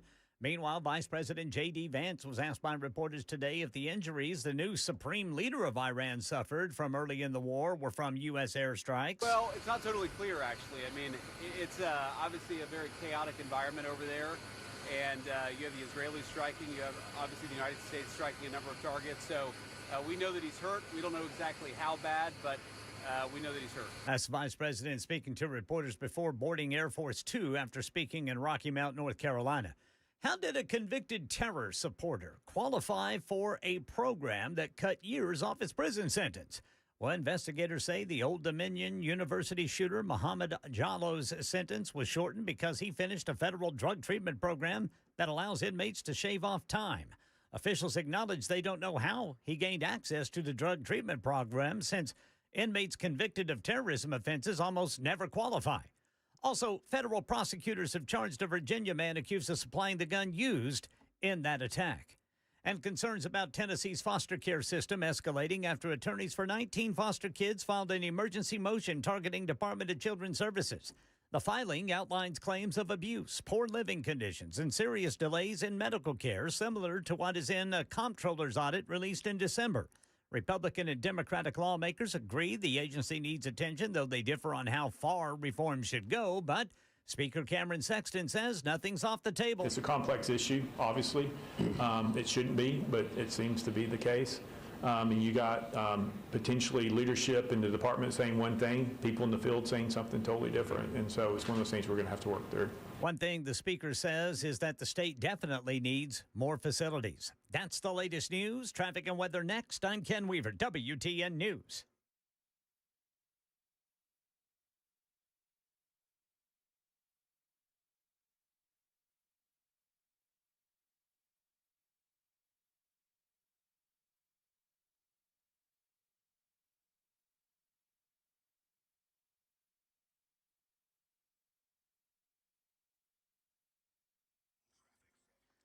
Whites Creek got a crash, 24 eastbound before Old Hickory Boulevard. And on the west end, still dealing with that overturned vehicle. It's got the left side of the off-ramp block, 440 westbound to I-40 West.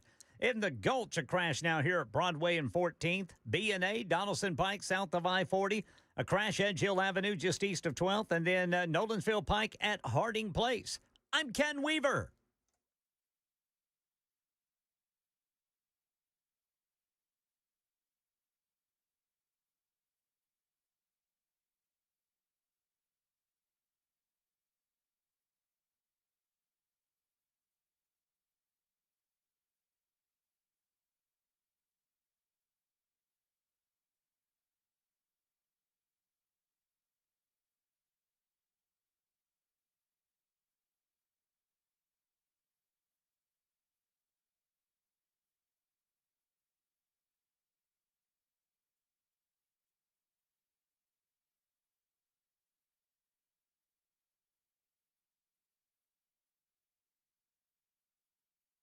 Friends, the Dickens Turf and Landscape Supply Toro Spring Sales event is here. It's going on and it's going down. It's already mowing season. You probably know that by now. It's time to replace that old mower. Well, right now you can save up to $300 on Toro residential zero turns and up to $70 on Toro walk mowers. And they're stocked up with the recyclers, Toro time cutters, Toro Titans, Toro Z-Master mowers, and they're looking to make a deal. Toro, count on it. Go where the pros go. Dickens Turf and Landscape Supply.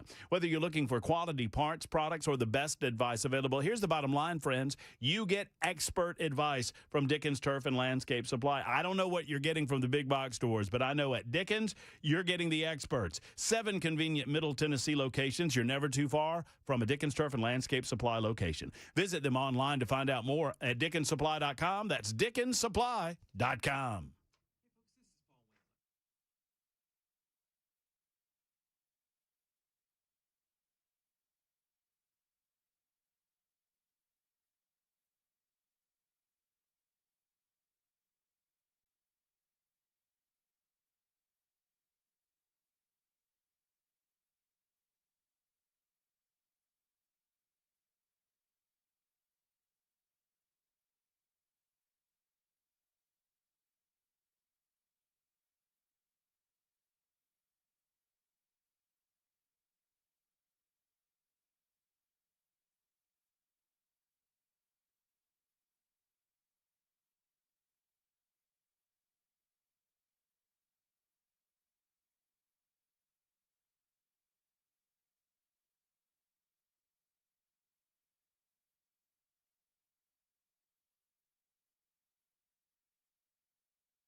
Genesis Diamonds is your one-stop shop for all things diamonds in this community, and they've truly changed the way that we buy diamonds in Middle Tennessee. And they do it by simply offering you the finest prices around. They do not have commissioned salespeople. They're the uncontested leader when it comes to engagement rings and fine jewelry, and they're right here in Middle Tennessee. Now, the reason I mentioned the commission piece of that is that, oftentimes when you go into one of these environments, they're trying to upsell you on something or another. They're trying to, get better commission that way, because if they sell more, they make more. They don't do it at Genesis. They're there to guide you to make a smart decision within your budget with total confidence. Genesis truly is the total package: uncompromising quality, unmatched selection, and unbeatable value.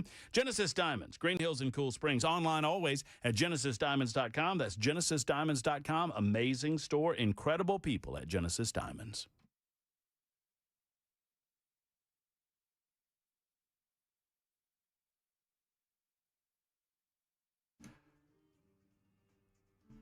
Our favorite hour of the week is Friday, and it is in progress. 37 after the hour, Super Talk 99.7 WTN. I will get directly to your telephone calls because many of you want to talk to our man, Jay St. Clair, on Friday. And we will start with Larry in Clarksville. Larry, you've been holding a long time to talk to this man. How you? Hey, brother, I'm still above the daisies. And first of all, thanks, Matt, for taking my call. Of course. Hey, Jay, go Vols. Hey, Larry. And first of all, I'm not Mrs. Weasley or Mr. Munford, but I am slightly envious of Miss Olivia. And for Mike in Old Hickory, or whatever rock he crawls out from under when he calls, tell him I'm having roasted brisket. I will do so. I will do so, Larry. And Larry, I'm not trying to be rude. I got so many people on the line, and we always leave people hanging. Do you have a question? Yes, I do. Okay, so, very good. Jay, I'm sorry. I'm not trying to be rude. No. So, Jay, Tennessee has a law about carrying a weapon that says if you go with the intent to be armed, you are against the law. Well, of course, I'm going with the intent to be armed because I want to be able to protect myself or my family. Okay. So are you asking, is that law constitutional? I don't know. What's your question, Larry? Well, yeah, is that constitutional at all? All right, good question, Larry.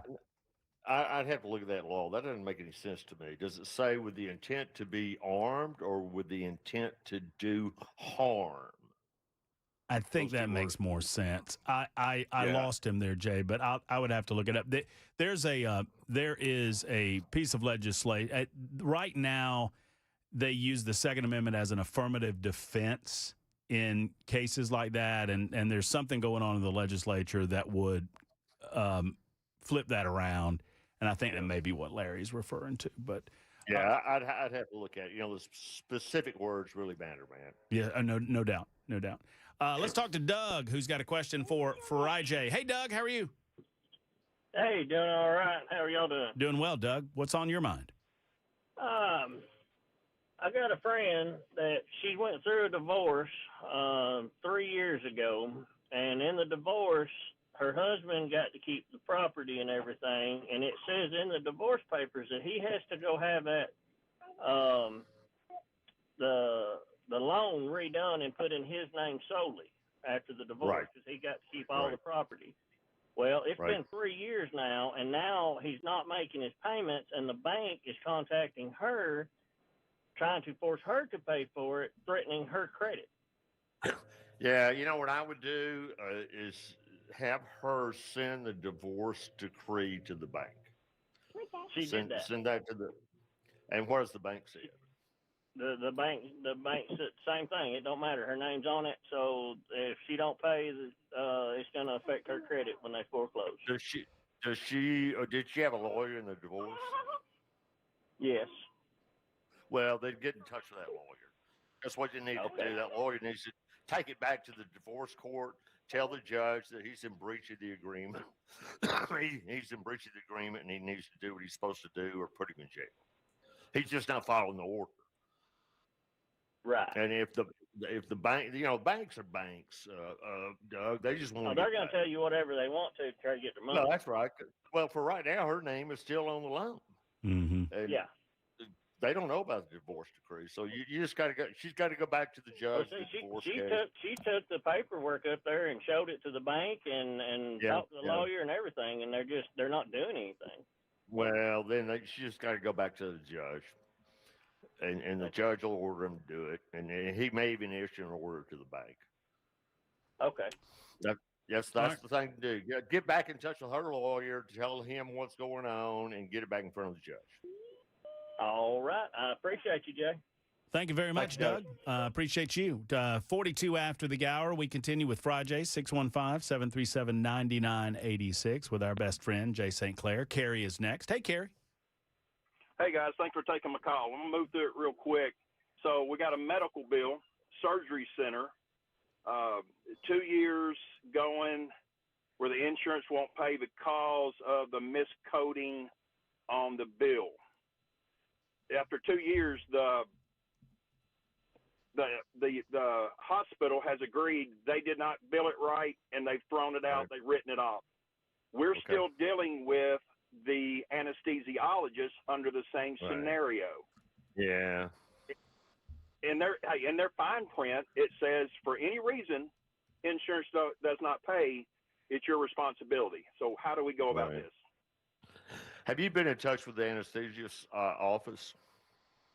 Yeah, we reached out to them, and they're under the statement that it says in your fine print and are unwritten, for any so they're reason not being paid, it's your responsibility. So they're just telling you, no, that's your problem. It's not our problem. All right?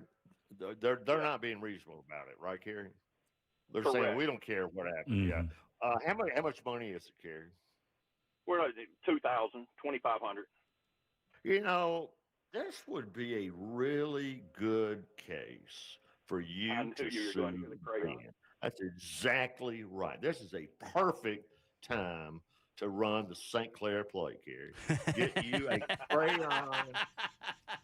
Because trust me, they do not want to go fight you over $2,000.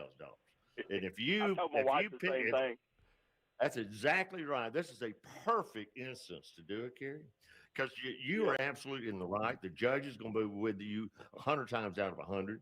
And when they get sued, see, you run a power play on them. And so that's absolutely what are you in Davidson County?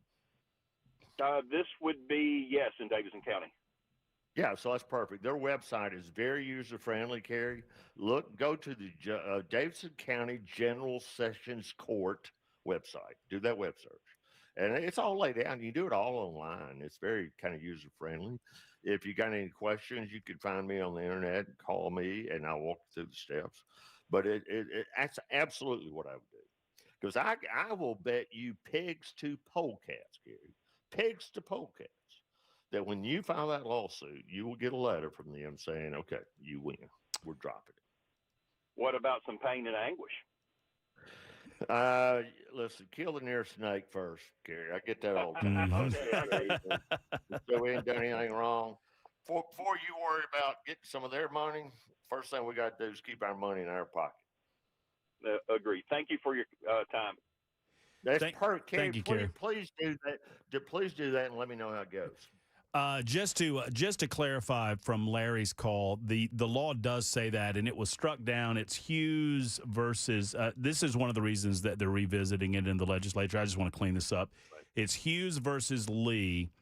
It was the case where a three-judge panel ruled that the phrase "with the intent to go armed" was unconstitutional, and so it's why the General Assembly is cleaning it up now. Yeah. So. Yeah, well, that's terrible language. Terrible language. Yeah, and I think they intended it initially that they didn't consider being armed for self-defense intent to. I don't know. I don't remember what the justification was, but anyway, it's getting cleaned up in the General Assembly. Thank you. I can tell you exactly what happened. What do you think? They hired some lawyer that got his degree from Harvard, and that's the best he could do. I thought you were going to go UGA for a minute. No. We got to go higher than that. From Harvard Law School, Jay? Well, That's all. That's as good as they can write. Well, Jay, where'd you get your law degree? Yale. Jay, where'd you get your law degree? We might be. It will always be fun. We might be the only two human beings on earth, but it will always be funny to me. It'll always be funny to me. All right, B is next up with a question for Jay on Fry. Jay, hey, B. Hey, can you hear me okay? I think we can. Yes, ma'am. Okay.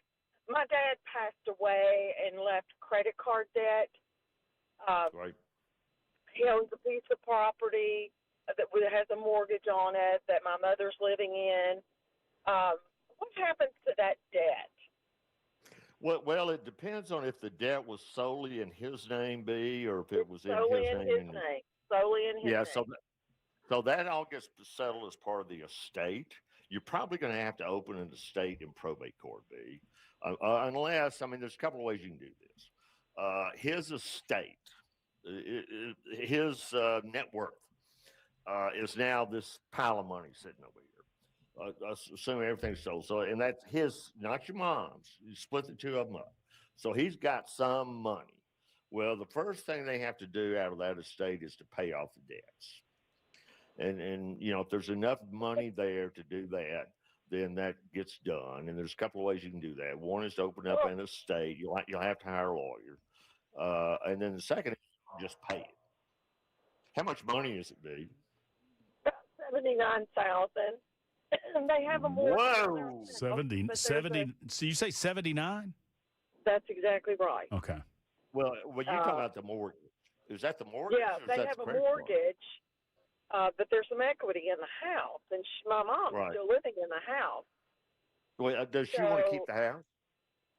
Yes. Does she want to keep the house? Well, can she pay the mortgage? Yes. Well, then she just needs to keep paying the mortgage, because I'm sure the property was probably deeded to both of them. In fact, it's probably joint tenant with right of survivorship. So she probably now owns the house 100%, and so she just pays the mortgage. That's easy. The mortgage part of it's easy. But can the creditors slap a lien on the property? Well, only if she quits paying the mortgage. As long as she keeps making mortgage payments, there's no problem. You mean the credit card holders? They're not going to slap a lien on the property. Well, they can't slap a lien on the property. They can't do that until they get all the way to judgment. How much are the credit cards? About $79,000. That's the credit card debt. Yes, that's okay. the credit card debt. Dang. Yeah. Man.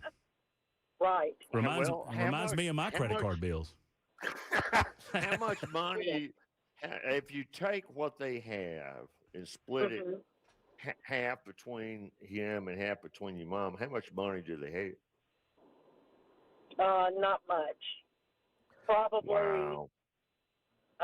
Probably 30,000. Yeah, B, I'm telling you, you need to hire a lawyer. You need to hire a trust and estates lawyer. You need to put this into probate, because they're gonna find about $80,000.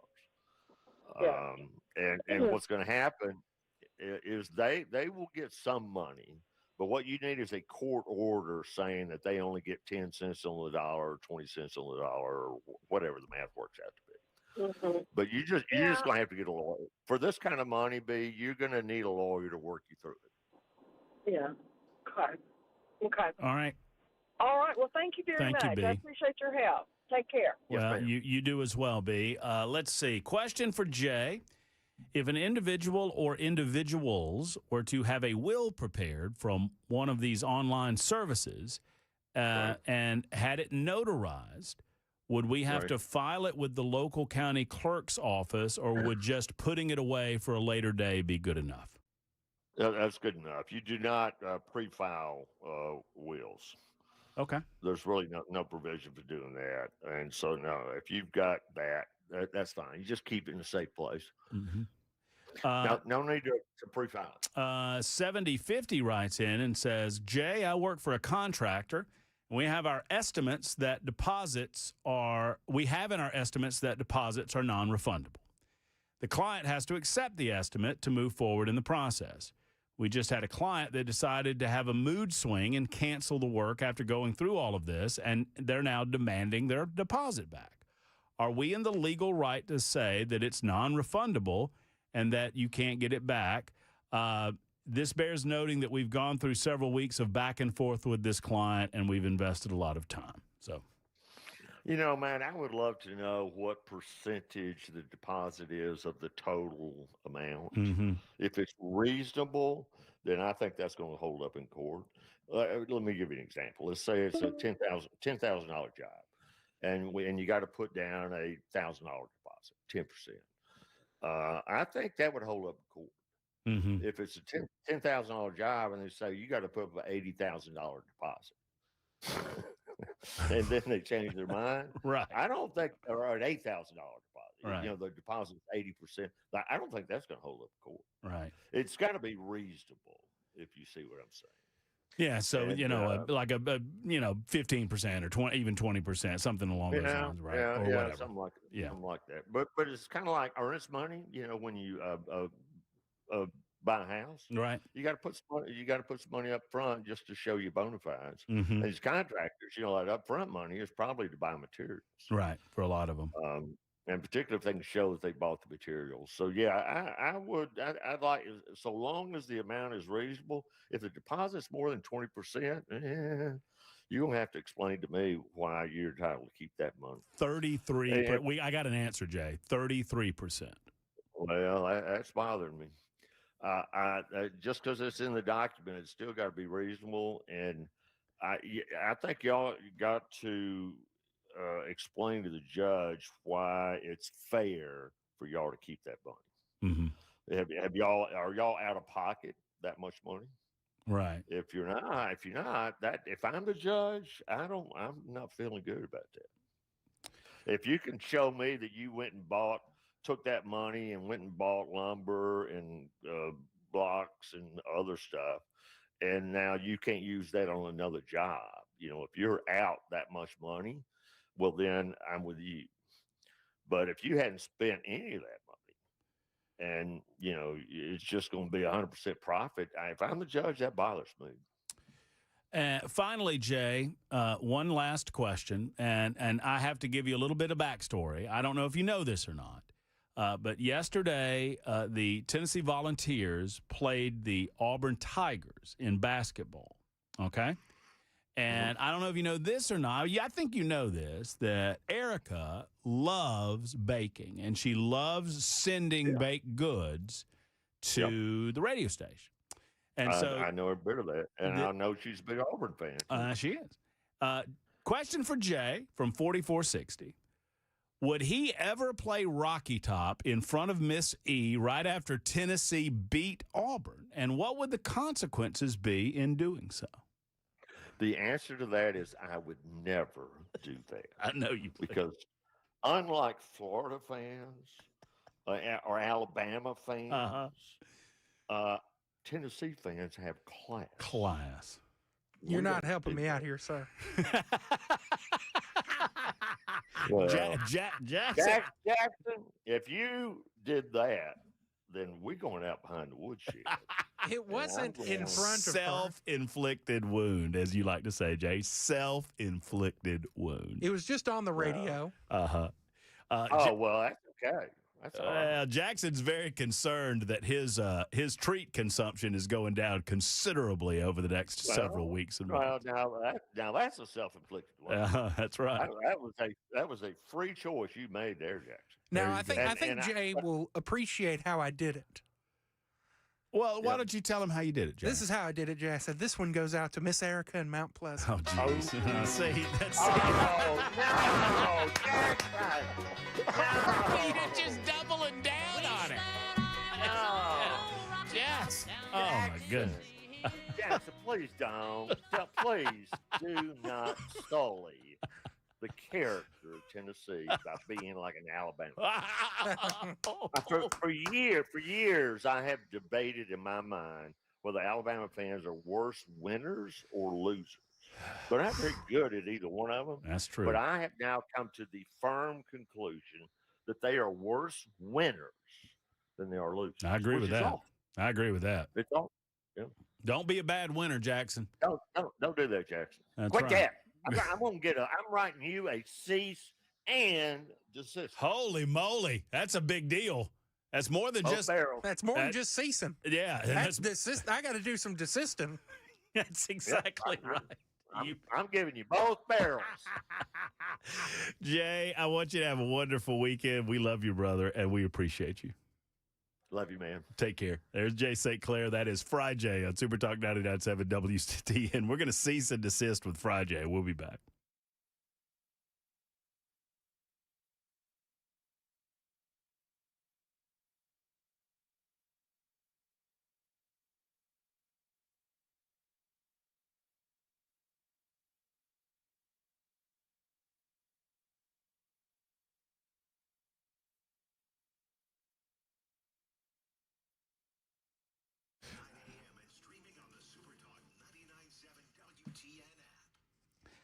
Hey, it's Matt Murphy here for the one and only Glock store. Let me tell you something, friends. This realistic training that you can get done on March 21st of this year, you need to sign up for it. I know that these slots are going to be going fast. I also know that Chris Hand has now experienced the incredible force-on-force simunition exercise at the Glock store. We went through this exercise so we can better tell you about it, and Chris, like me, felt the adrenaline rush. We were texting back and forth about it today, and he said, you know what, first, and it was for me too, one of the first times that I've ever gone through a training exercise with that level of adrenaline going on. But here's the deal. If you're ever in a situation like this where you have to draw your weapon, where you have to choose whether or not to use deadly force, you can better bet that there's going to be some adrenaline going on, and that's what the force-on-force simunition exercise is all about, and it starts March 21st. In Force on Force, you are thrust into a simulation, and I'm not going to tell you about it because that's part of the point, is that you don't know exactly what you need to do. All you know is that you might need to use deadly force to save your or someone else's life. You're armed with a Glock 17T, which is a training gun used to train SWAT and U.S. Special Forces. You don't get to see these guns very often. You test your reflexes, your marksmanship, split-second decisions in a realistic life-or-death situation. And let me tell you something, friends. It will get the blood pumping. Go to shoot270.com, click on training and then classes. Shoot270.com, training and then classes. Slots are going to sell out. March 21st is the debut. I've already tried it. Could not recommend it more. It's at the Glock store, online at shoot270.com.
I'm Ken Weaver with your top stories. Full forecast and traffic coming up in 5 minutes. Operation Epic Fury update. The U.S. deploying additional Marines and warships to the Middle East as Iran ramps up attacks around the Strait of Hormuz.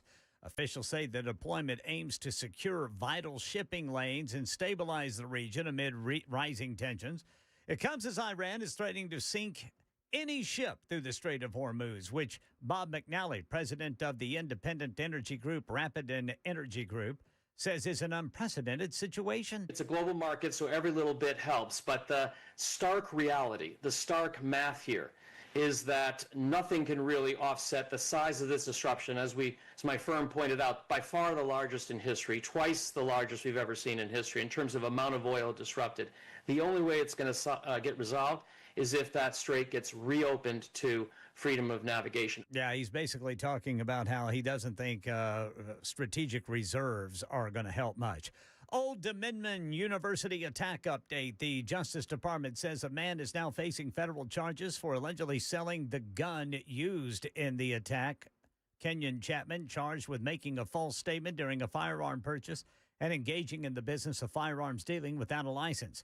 Meanwhile, the Associated Press cites a person familiar with the shooter's case who says he was granted early release after completing a prison drug rehab program, which normally provides up to a year off an inmate's sentence. But in Mohammed Jallo's situation, the decision is raising red flags because terrorism-related inmates are generally barred from earning that reduction. Authorities say they found no clear documentation showing why he was allowed to participate. He was freed in late 2024, long before the end of his 11-year term. And a federal judge in Washington today blocked a subpoena related to congressional testimony Federal Reserve Chairman Jerome Powell gave about renovations to a Fed building. In his ruling, Judge James Boberg says there was no evidence Powell was engaged in any wrongdoing and said the only crime he committed was, quote, displeasing President Trump. Janine Pirro, the U.S. attorney for the District of Columbia, was outraged by the ruling, claimed that grand juries can issue subpoenas based on parameters that aren't as stringent. This judge is shockingly requiring the government to show something akin to probable cause, and those are his words, probable cause, in order to justify the issuance of a grand jury subpoena. Attorneys representing foster children say Tennessee's DCS, Department of Children's Services, putting kids at risk and want a judge to act immediately. They describe transitional homes with no showers, inedible food, children sleeping on mattresses on the floor, similar to what a state audit revealed.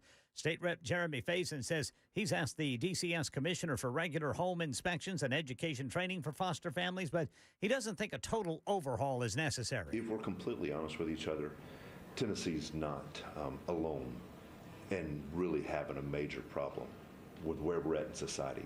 This is a breakdown of the family that just bleeds over into DCS, no matter what state you're in. Well, lawmakers say fixing the system will be complex, and some say a total overhaul is on the table. That's the latest news. Weather's next. So is traffic. I'm Ken Weaver, WTN News.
Brentwood, we've got a crash blocking the left lane, 65 northbound at Concord Road. In Whites Creek, a crash, 24 eastbound before Old Hickory Boulevard North. Rural Hill, a crash, 24 westbound past Bell Road.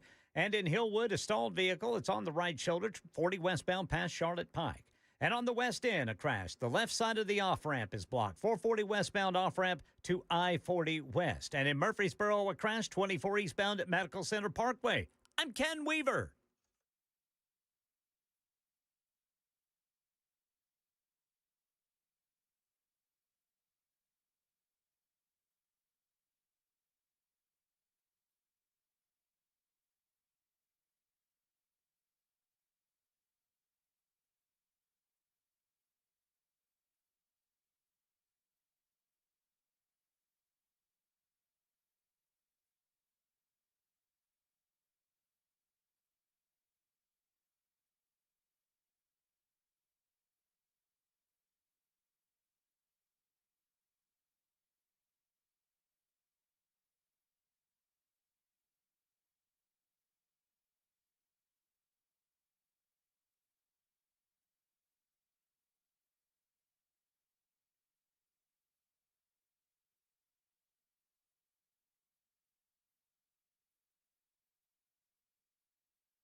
Hello, kids. My name is Matt Murphy, and this is the Matt Murphy Radio Show. We are underway for hour number 3. Happy to have you with us. It's 11 minutes past 5 o'clock, a little tardy there.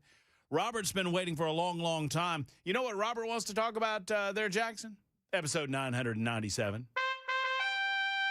Mike in Old Hickory's on the line, too, and I get to show Mike his coffee mug that he gets to have for his own self if I can hand deliver it to him, because I want to meet Mike.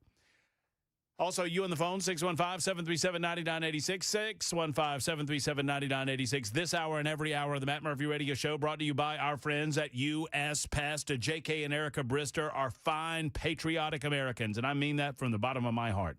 They love this country. Every billboard you see, every time you see a U.S. Pest logo, you'll notice the colors of the United States of America, and you'll also notice an American flag on their billboards. Why? Because they love the United States of America, and they hate bugs. Two things that I can get behind. USPest.com, that's USPest.com.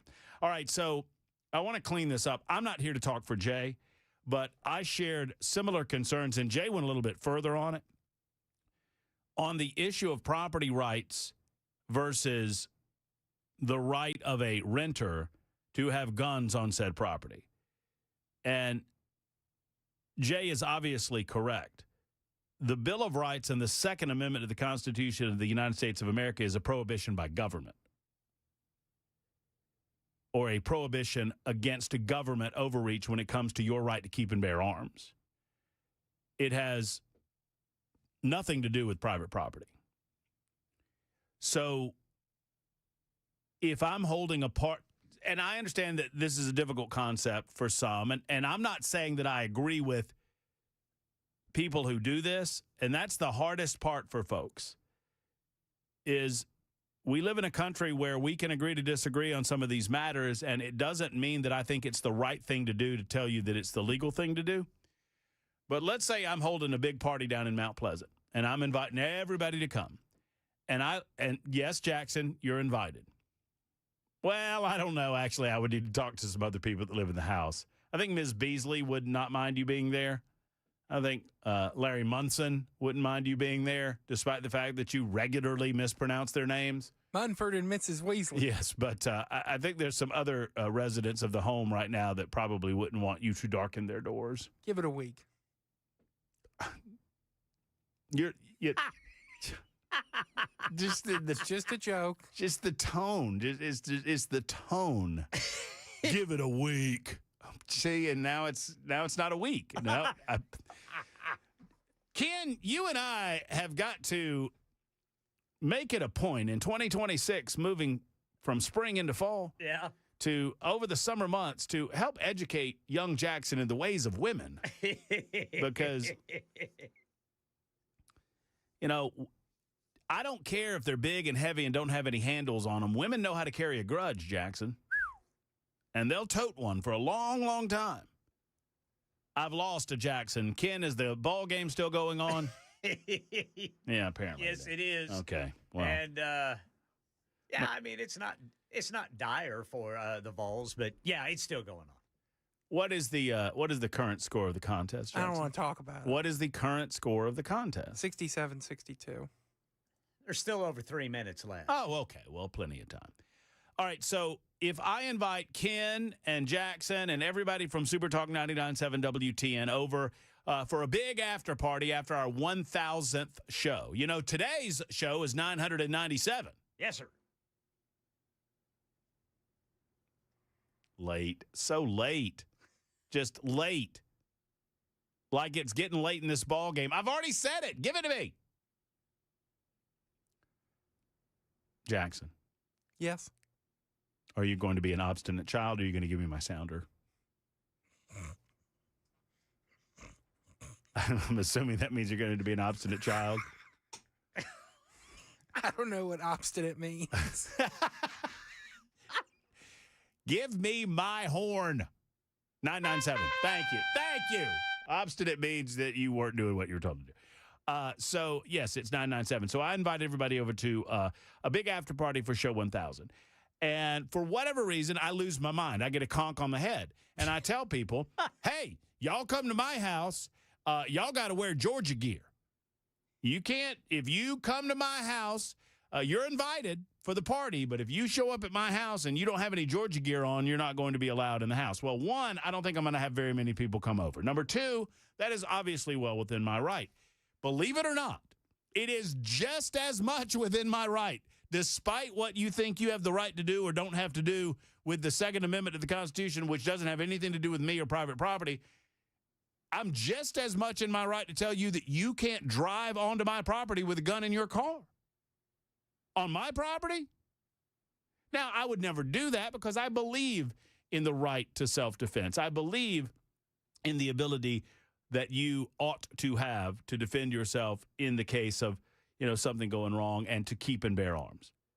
But just as I have that right, so do business owners, and that's why business owners are allowed to say no guns allowed, and we engage in the don't ask, don't tell practice of never seeing any of those signs. Now, similarly, the reason that Lee Reeves has to pass this law is it is currently permissible. I mean, I own the property. That's my property. And just because I lease the property to someone does not mean that I give up the right to determine what goes on my property. If I say no parties, no parties. If I say no dogs, no dogs. If I say no guns, no guns. And I would challenge those of you who think that I don't have that right to tell me how. It's my property. Now,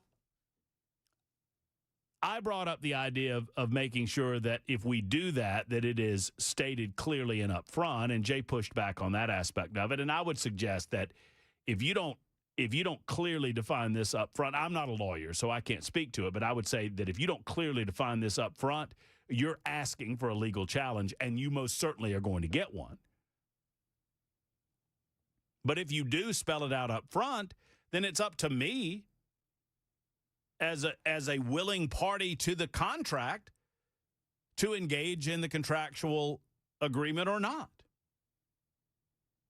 Are y'all following me so far? The reason that Lee Reeves believes that the state needs to get involved in this is because Reeves stated, and I agree with him, by the way, I agree with the law. I'm just explaining to you why the law is necessary, because otherwise it wouldn't be necessary to begin with. The law is necessary because of property ownership rights. And as Jay points out, this is not a pro-Second Amendment piece of legislation. It is a prohibition regarding property ownership rights in the state of Tennessee, specifically residential property used as rental property.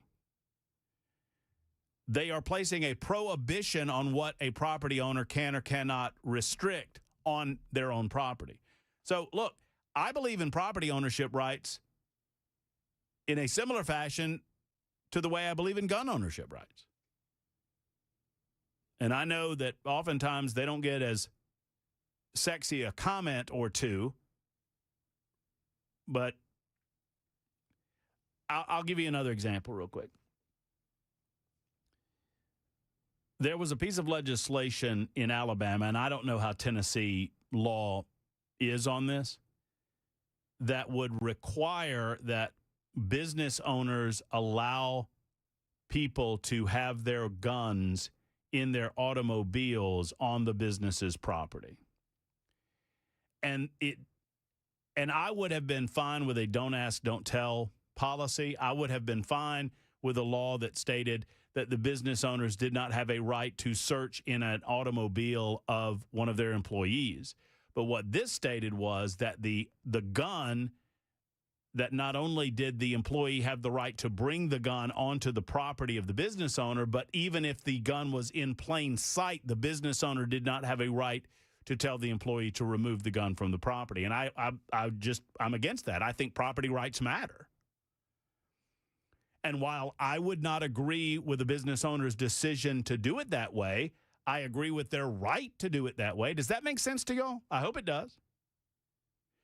Do you really want a state that is powerful enough to begin dictating to you all of these aspects of what you can and cannot do on your property? Now, that said, I think this is a reasonable accommodation to an individual that wants to be able to protect themselves and to protect their health and safety in their residence. And I agree that this is an arena that I don't have a problem with the state entering this contract between two willing participants and saying, hey, there's a few things that you can't do if you're the owner of the property. You can't tell the renter of the property that they don't have an ability to defend themselves through their gun ownership rights. But make no mistake, this doesn't have anything to do, and Jay's right, it doesn't have anything to do with the Second Amendment. The Second Amendment is in regard to the relationship between government and the citizens of the United States of America.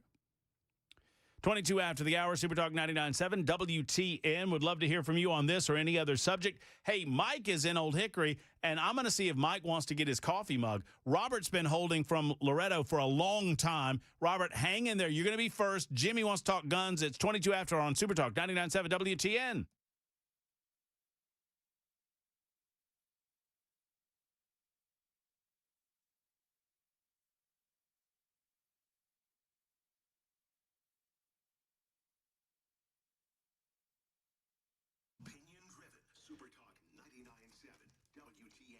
Hello, friends. Matt Murphy for Grace Point Healthcare. Grace Point Healthcare is modern medicine delivered the old-fashioned way, affordable, convenient, and comprehensive medicine. They're located right in Franklin. They would love to see you. Within the sound of my voice, it is worth the drive to Grace Point because they do things differently. They've got the Smart Care plan for $99 through your HSA or $79 for the kids. You can cover all of your office visits for the entire year. That's your monthly charge, and they pull it right out of the HSA thanks to the big, beautiful bill. Now, with age and certain lifestyle comes changes in our hormones. Grace Point wants to provide you comprehensive testing and treatment for both men and women this spring to get your body back into its normal rhythm. Speaking of back into the rhythm of things, if you've got allergies popping up because it's springtime, they can help you out in that regard, too. Plus, B12 shots for the entire month of March. All you've got to do is mention my name at Grace Point Healthcare on your initial new patient visit. You'll get a free injection of B12, and that is so good because you mentioned that, and that'll get you feeling right. Grace Point Healthcare. It is modern medicine delivered the old-fashioned way. 599-6868, 599-6868.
Marines deployed to the Middle East. We'll tell you about that story and more coming up at 5:30 on Super Talk 99.7 WTN.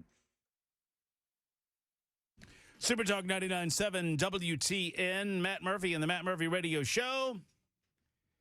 By the way, if you're watching on the YouTubes, and we thank you for doing so, 27 after 5 o'clock, we've got nincompoops on the way in just a couple of minutes. We'll get to your calls right now. If you're watching on the YouTubes, you'll see that we've got an infinity screen up behind us. That's because our normal screen kind of went kaput, and we don't know how to fix that.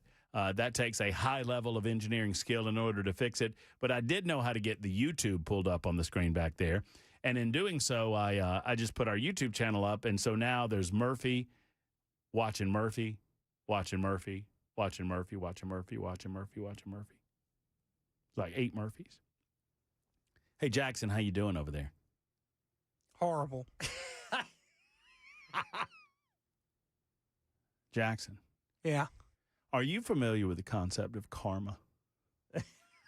Yeah. Come on, Brother Jackson. Play old Rocky Top for us, buddy. I'm good.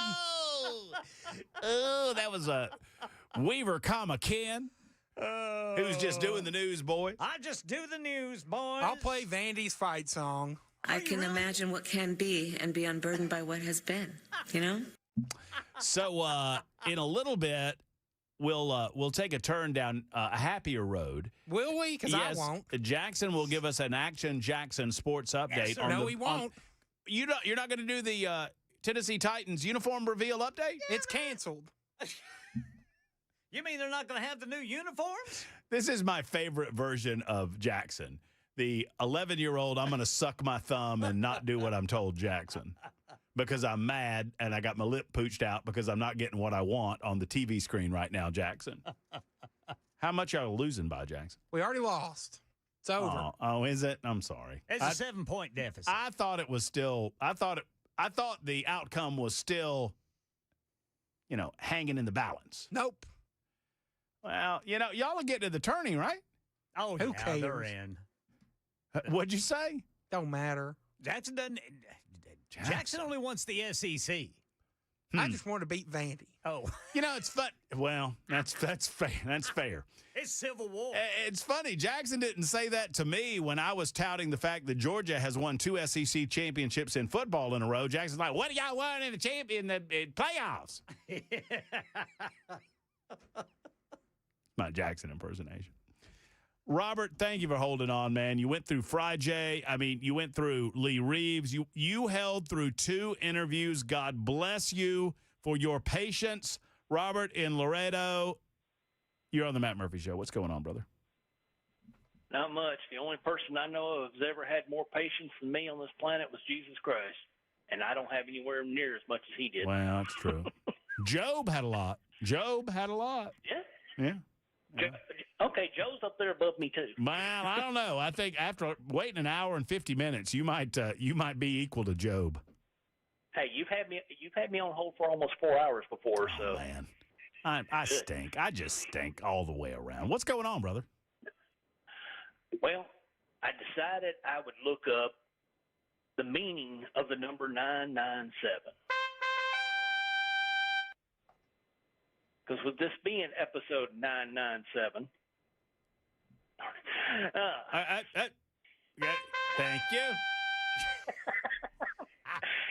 I looked up something called numerology. By the way, Robert, don't say it again. Jackson's already in his own personal hell. I don't know what he'll do if he keeps having to do that. I'm going to do my best not to.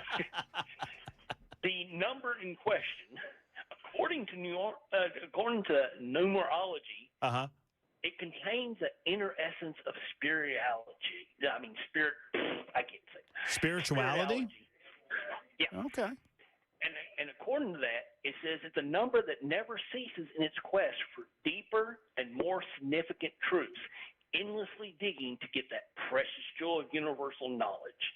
And I thought, that sounds exactly like that number. Isn't that what the radio station does? That's what we do. That's what we try to do, and I absolutely love that. That's great analysis. And yeah, it's from something I looked up called numerology. Is where I found That's that. nice. Hey, say the number one more time, Robert. Only if I can say something else to Jackson afterwards. 997. Give it to him. Okay, you might not get that again, Robert. What's the other thing you want to say? One thing is, I am one of these people, I don't care how many times you do it, I will never, ever in my entire life ever get tired of hearing Rocky Top. Yes, sir. I like Rocky Top. It's a great song. But see, you thought that was going. Thank you, Robert. You thought that was going a different way, and he went the opposite direction. It is one of the finest fight songs out there. It is. I don't know that it beats Glory, Glory, but you know what? Pretty good.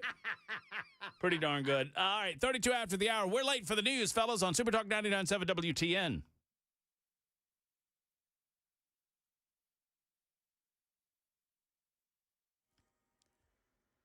I'm Ken Weaver with your top stories. Got the full forecast and traffic in 5 minutes. Operation Epic Fury. U.S. military sending roughly 2,500 Marines to the Middle East. The move comes as Iran steps up missile and drone attacks on shipping remains threatened, or rather on shipping there in the Strait of Hormuz. And federal records reveal Old Dominion University shooter and convicted ISIS helper Mohammed Jala was released early from prison because he finished a drug treatment program. However, program rules usually exclude offenders convicted of terrorism-related crimes, and the Bureau of Prisons hasn't disclosed why he qualified despite those restrictions. Also, the Justice Department says a man is now facing federal charges for allegedly selling the gun to Jala that was used in the Old Dominion University attack. A federal judge in Washington blocking a subpoena related to congressional testimony Federal Reserve Chairman Jerome Powell gave about renovations to a Fed building. Janine Pirro, the U.S. Attorney for the District of Columbia, outraged by the ruling, claimed that Powell was getting immunity. Jerome Powell today is now bathed in immunity, preventing my office from investigating the Federal Reserve. In his ruling, Judge James Boasberg said there was no evidence Powell was engaged in any wrongdoing. The judge said the only crime he committed was displeasing President Trump. Live Nation employees bragging about price gouging in newly unsealed court exhibits. ABC's Peter Haralambous. The messages were sent in 2022 between two ticketing directors discussing their customers at Live Nation venues, saying, "These people are so stupid. I have VIP parking, up to $250, LOL. I almost feel bad taking advantage of them." They go on to discuss making money off ancillary charges. "I gouge them on Ansel prices to make up for it." Another message saying, "Robbing them blind, baby." That's the latest news. Traffic and weather next. I'm Ken Weaver, WTN News.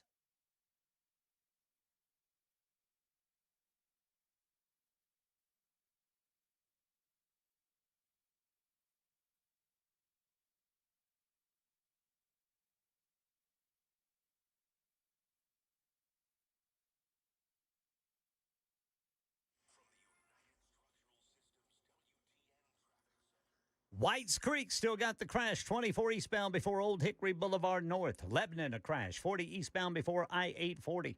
Belmont area. 65 northbound at Wedgwood Avenue. Rural Hill, accident. 24 westbound past Bell Road.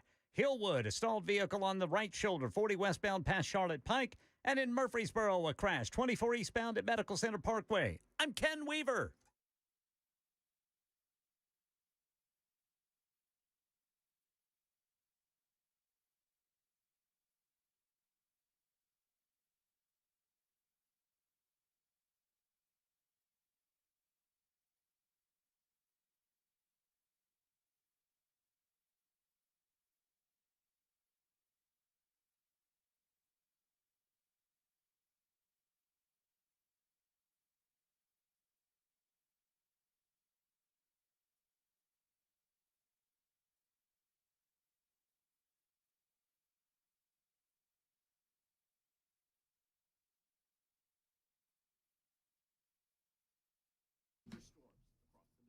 Hello, friends. Matt Murphy for King and Associates. When was the last time your insurance company said, "Hey, we're going to shop around and try to find you some better rates"?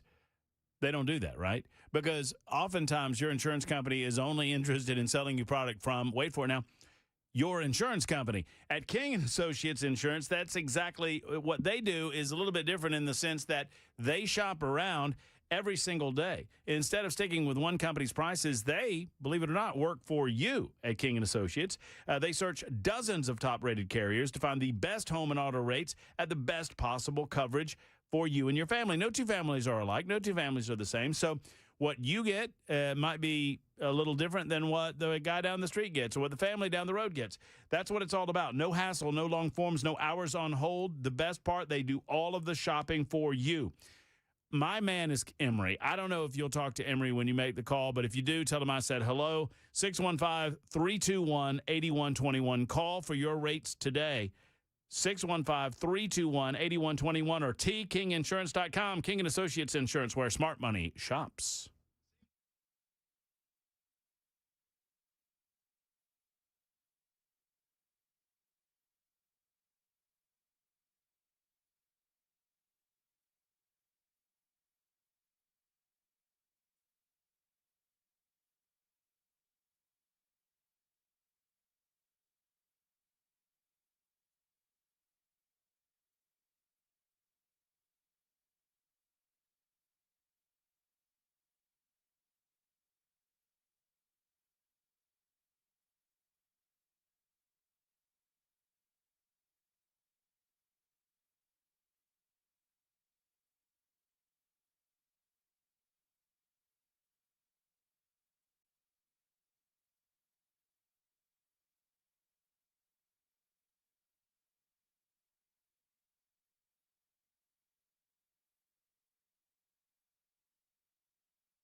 Super Talk 99.7 WTN. Mike in Old Hickory is a glutton for punishment. He calls, and then when he gets to the front of the line, he hangs up, and then he calls back, and then he's back to the back of the line again because that's the way that this works. 39 after the hour. Nincompoops in the news is coming up in just a moment. I've got a pretty good one. Jackson, I don't even know if he's participating. Jackson, you have an opportunity to win for a second week in a row, the crown and the trophy. Are you excited about that opportunity, Jackson? Yeah. Are you? Ken. Yes, sir. We have a listener that's already voted for Jackson. You know why? Why? They said they wanted to give him a win today. That's not fair. I don't think it's fair either.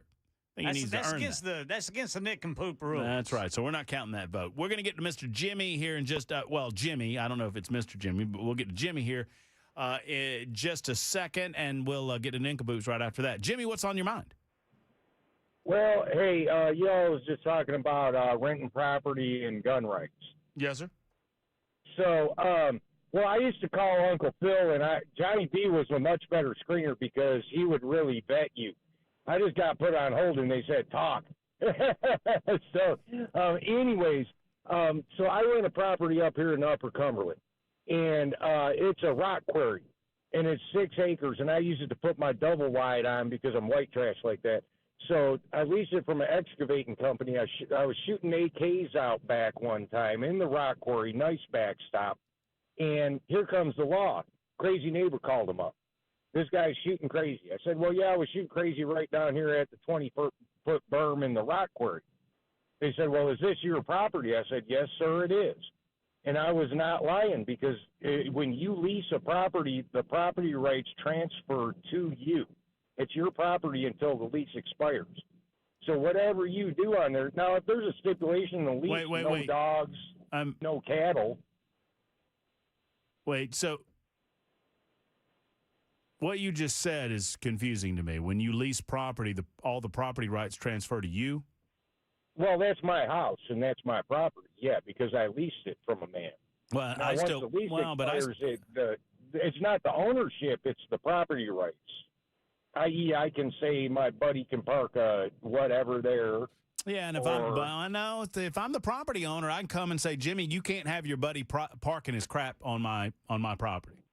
If it's in the lease. No, I can. If it I says think no dogs, I can't have a dog. But if it doesn't stipulate that in the lease, then that's just freedom of contract. Jimmy, just because something is not stated in the lease doesn't mean that I don't retain, as owner of the property, the right to prevent you from doing certain things. Like, if I say, do I have to say that you can't bring hookers onto your property in order to be able to prevent you from bringing hookers onto the property? Well, that's illegal activity. We're discussing legal things. Okay. You know. Do I have to spell out in the lease every single thing that you're not allowed to do on the property? Well, if it's a legal contract, yeah. I mean, if that stipulation is not in the lease, then if you say no dogs, and then I get a pit bull, you say, well, I meant no pit bulls. Well, it's a dog, so I'm violating the lease. If it doesn't say no dogs, if I have a collie, that's fine, but a pit bull's not. Jimmy, I appreciate you. I love you. But that's just not the way it works. So, freedom of contract is a very conservative idea. Well, but property rights, property rights matter too. So, the law a lease transfers the property rights from the owner of the property to the lessor. Jimmy, I'm just telling you that if you're leasing, that's just what the law is. It's the lessor has the property rights until the lease terminates. What I'm telling you is that if I own property and I'm renting you property, that it just because I don't spell out every single thing that is prohibited on my property, if you're doing something that I don't want on my property and I tell you to stop, I'm going to win in court. Okay. Have Bart Durham call in. Okay. Text. Okay. Thanks, man. Okay. And I've got people saying, I think Jimmy's right. Bob says he's right about this, Matt. If it's not written in the lease, he's good to go. No, it's not. So if I don't write in the lease that you can't have parties at 2 o'clock in the morning, and you're having parties at 2 o'clock in the morning, and as a property owner, you're telling me that I can't stop the parties at 2 o'clock in the morning, I don't believe that for a second. I don't believe it for a second. I still own the property. You're renting the property or leasing the property from me. I don't transfer all rights to do whatever you want on my property. If you're digging a hole in my backyard, and I never contemplated the idea that you would dig a hole in my backyard or the backyard, and I come and I say, hey, you've got to stop digging that hole in the backyard, you're telling me that the law in Tennessee says, no, you can keep digging that hole? That's not true. It's not true.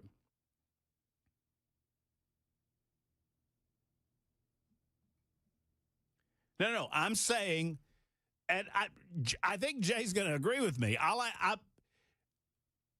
Y'all are insane if you think you have to list out every prohibited activity within a lease on the front end of the lease. And maybe, I've been wrong before, but you're telling me that Jimmy's digging a hole in the backyard of my property, and I didn't even contemplate to put that in the lease, and that the law is going to side with him that he gets to keep digging the hole.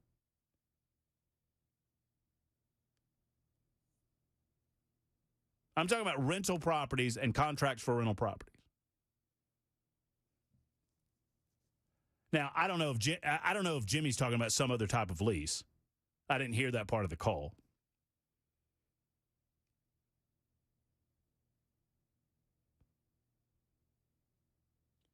Jay's going to say that you are wrong about the hookers. Well, y'all are assuming Jay's going to agree with y'all. Jay just said that you didn't have to spell it out in the lease, and that people could come, that a property owner could come to the property and tell you that you had to stop doing something that he just said the opposite. But I'm happy to listen to your thoughts on all of this. But I do not believe for a second that I give up my property ownership rights when I rent a piece of property to an individual for a particular piece of time if I don't think to list out every prohibition on that property imaginable, legal or otherwise. 46 after the hour. It's time for Dinkaboobs in the News. Nincompoops in the news. That's right. Well, maybe I'm the nincompoop in the news. You never know. Maybe Jackson's the nincompoop in the news. Maybe Ken Weaver. And maybe we have some nincompoop stories for you. You get to vote, and it's a big-time selection today, boys.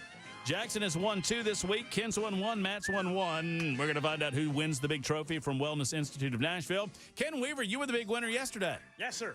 Congratulations. Congratulations. I appreciate the votes. Well, I mean, the folks felt like you presented the best story of the day, and that's what the votes are out there for.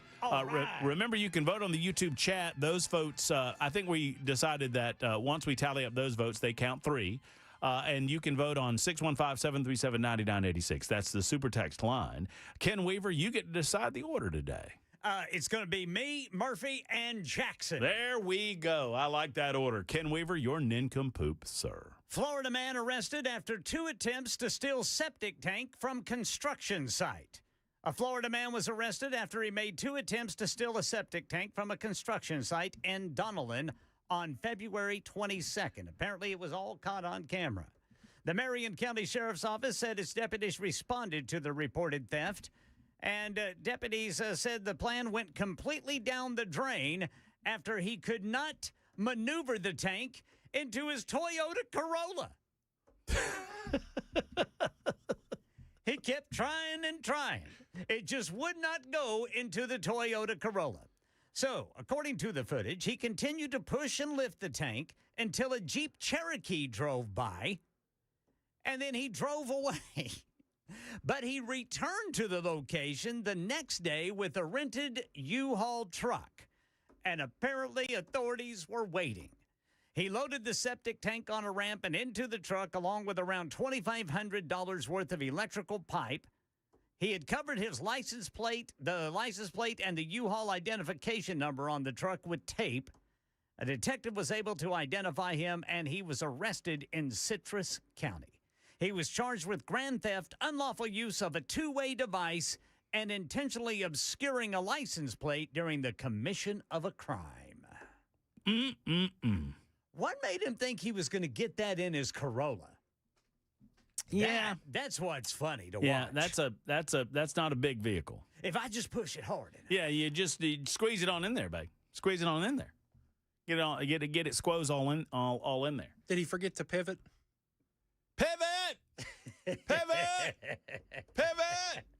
Jackson, all right. He made a joke. Way to go, Brother Jackson. Jackson made a joke. He's feeling better. He's feeling a lot better. He's getting into the spirit of nincompoops. I like that. Pure rage on this side of the glass. My nincompoop for the day involves the state government of Tennessee. Uh-oh. State Senator Charlene Oliver, Democrat, Nashville, was not quiet on social media today.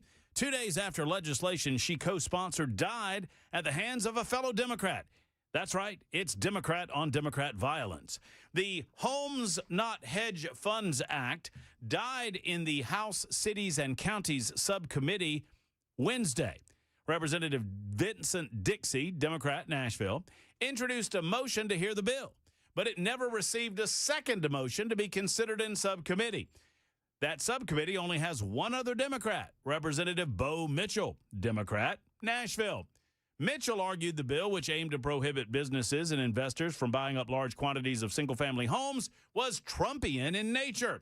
Having earned bipartisan support for the bill in the Senate, Oliver took to her Facebook and Instagram accounts to describe her anger at fellow Democrat Bo Mitchell.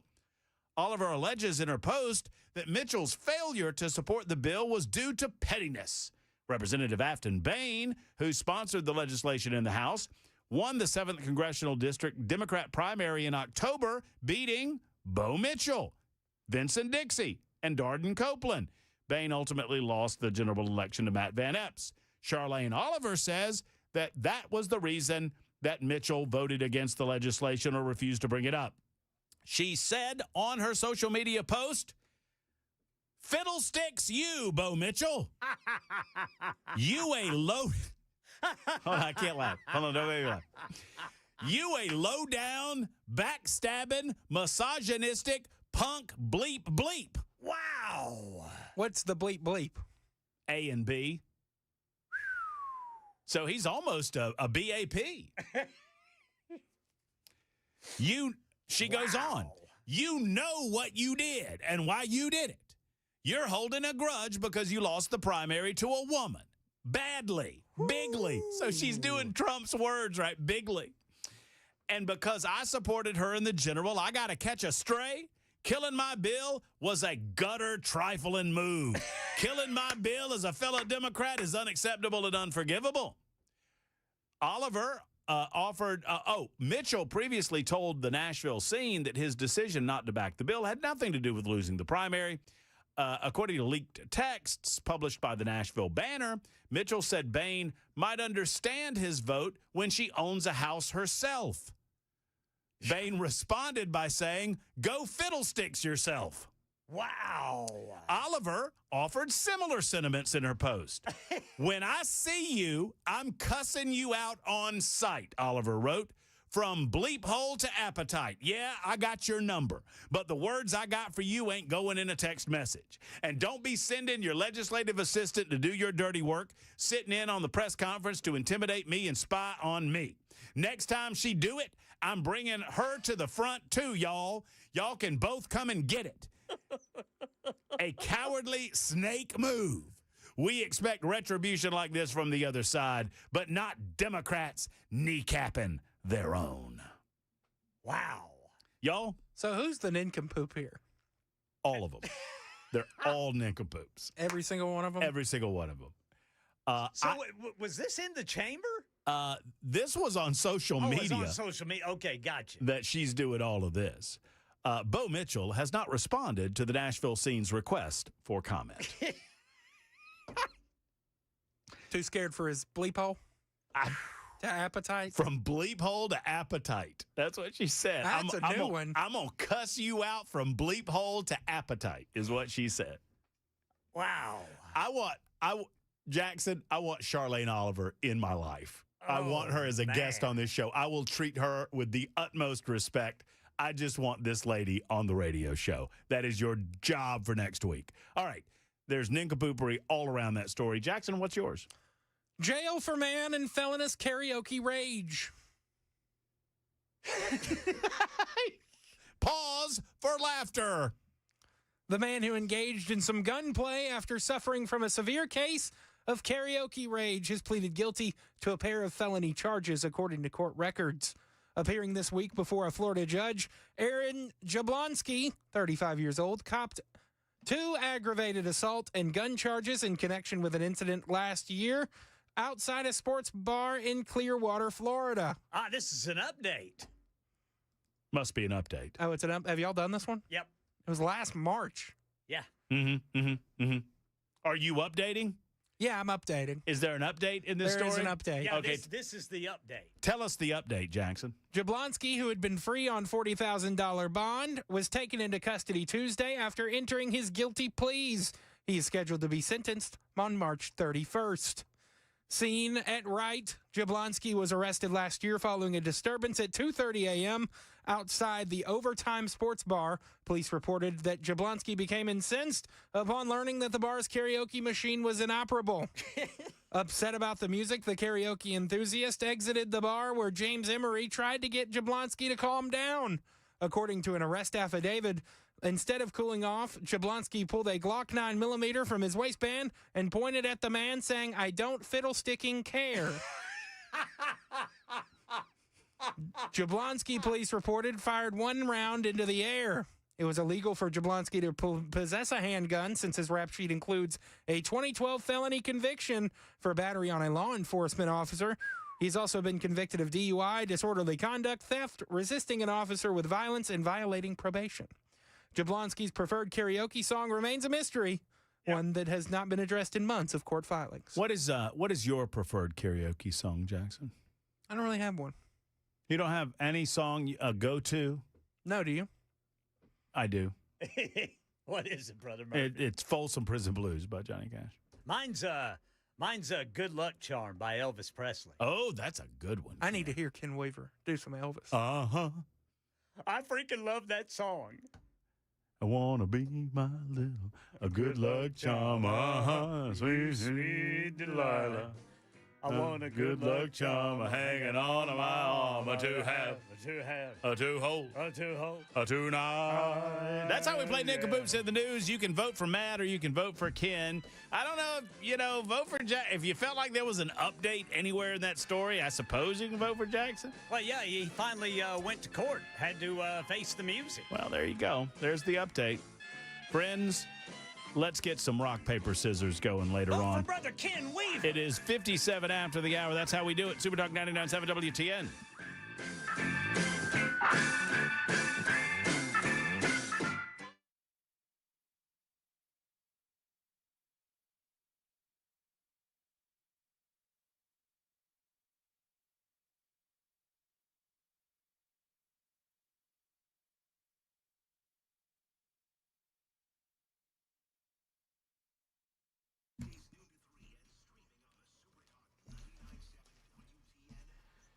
Hello, friends. Matt Murphy for Efficient Heating and Cooling. Simply put, you need to get your AC checked. And if you've not already done so, there's always plenty of time. Have I reminded you, I hope I have, about the Efficient Heating and Cooling Maintenance Guarantee? If you get your maintenance done with Efficient, number one, in their service area, you'll never be charged over $125. Oftentimes, it's much less than that, depending on the size and the type of unit you have. But no matter how many units you have on your property, it's never above $125 in the service area. Number two, when you get that maintenance done, if for any reason they have to come back out in the same season, in other words, we're now in AC season, right? In this AC season, if they have to come back out, they're going to waive the service fee on that call because they don't believe that you should have to pay for that twice. You see how that goes? That's the maintenance guarantee at Efficient Heating and Cooling. Plus, you never pay overtime because they don't believe in it. At some point, your unit will go down. That's just a reality. I know it because it just happened to me. And when it happens, they're an Elite Pro partner with Ream. They can help you find the right unit for you. They did for my family, and they can for yours. Call 615-784-4424, 784-4424, or efficienthvac.net.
I'm Ken Weaver with your top stories. Got the full forecast and traffic in 5 minutes. Right now in Washington, D.C., we've got a ground stop for all major area airports for Reagan, Dulles, Baltimore, Washington, all affected because of a strong chemical smell at the Federal Aviation Administration's Potomac Tracon facility there in Warrenton, Virginia. The FAA says the odor's impacting air traffic controllers, preventing normal operations. Delays also spreading to Richmond and Philadelphia, where flights are experiencing additional disruptions. Meanwhile, Washington boosting its military presence in the Middle East, ordering the USS Tripoli and thousands of Marines toward the region. The Pentagon says the move is meant to strengthen security, not to signal an invasion. And new questions about how the Old Dominion University gunman earned an early release from federal custody.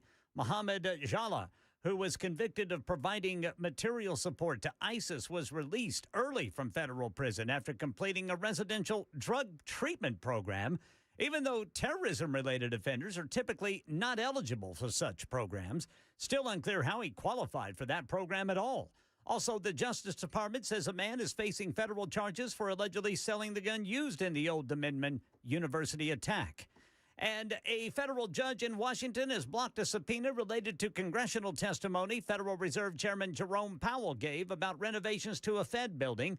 In his ruling, Judge James Boasberg says there was no evidence Powell was engaged in any wrongdoing, said the only crime he committed was displeasing President Trump. Janine Pirro, the U.S. Attorney for the District of Columbia, is outraged. Jerome Powell today is now bathed in immunity, preventing my office from investigating the Federal Reserve. Judge Boasberg claims they amount to a fishing expedition to either find something to pin on Powell or to pressure him to fold on interest rates. New allegations against the Tennessee Department of Children's Services. Lawyers for 19 foster kids asking a federal court for immediate intervention. Some lawmakers say the issues reflect deeper systemic problems, while others argue DCS needs more facilities and support. Speaker of the House, Cameron Sexton, told reporters nothing's off the table. I'm trying to understand better if it's a frontline issue, is it a leadership issue, is it a bureaucracy issue? But we do need more facilities. That's apparent, and we need to go back and look at different approaches than what we currently have. Meanwhile, Nashville Democratic State Rep Afton Bain has asked the federal government to investigate DCS. And here's some news about the places you buy legal products that get you high. The Tennessee Alcoholic Beverage Commission says more than 600 hemp retailers statewide are operating illegally. No license. Executive Director Russell Thomas telling News 2 inspectors checked over 4,400 stores. Many of them were not surprised. And frankly, I think knew that they were operating illegally and now know that now that we have oversight, we're not going to allow them to continue to operate without a license. The TABC says licensing ensures products are tested for THC levels, pesticides, and other contaminants. Businesses caught without a license must shut down until they're approved. They could face jail time and fines if they don't. That's the latest news. Traffic and weather next. I'm Ken Weaver, WTN News.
Whites Creek, 24 eastbound before Old Hickory Boulevard, got a crash. Got a crash Glencliff, 24 eastbound at Briley Parkway. Lebanon, 40 eastbound before I-840. Belmont, 65 northbound at Wedgwood.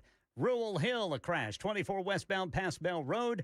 And Nippers Corner, Old Hickory Boulevard, right there at Edmondson Pike. I'm Ken Weaver.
Yes, yes, yes. Here we go. Here we go. Here we go. It's hour number 4 of the Matt Murphy Radio Show. 10 minutes after 6 o'clock, and voting has officially closed for this day and this week's Nincompoops in the News on Super Talk 99.7 WTN. Thank you for being around. We appreciate you. We thank you for being here on our episode 997.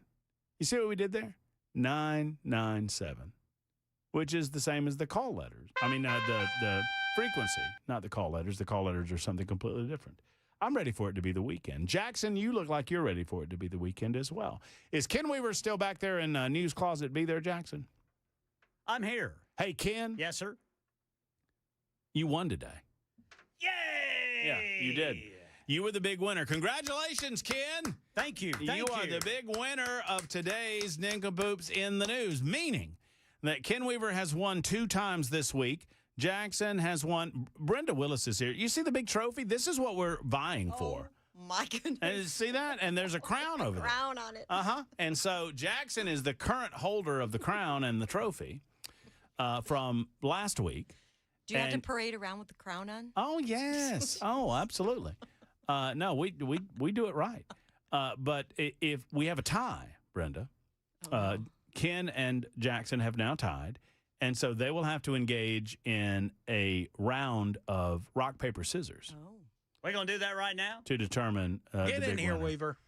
We'll just do it right here, Brother Jackson. All right. Well, put us on the camera. Yeah, you change over the camera. Hey, Brenda, how are you? While they're getting ready for that, you doing okay? I'm doing great. I feel like we talk every year around St. Patrick's Day. It is that time of year, isn't it? It is that time of year, and you got big goings on this weekend, right? We do. We're that's so very excited. fun. That's a lot of fun. Oh, they're playing right now. Look, they're doing it right now. I keep it another week. He beat me. What? Let me tell you something. He's an animal with that rock, paper, scissors, Ken. You got to watch him. Paper beats rock. Williams beats Weaver. Son of a biscuit eater. And fiddlesticks. Ooh, Ken. Jason's looking kind of smug back there. I want that trophy.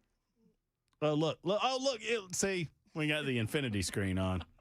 We don't normally do the infinity screen, but something was broken, so we decided to put that up. So in a minute, you're going to get to look at yourself. Oh, boy. Which is going to be weird.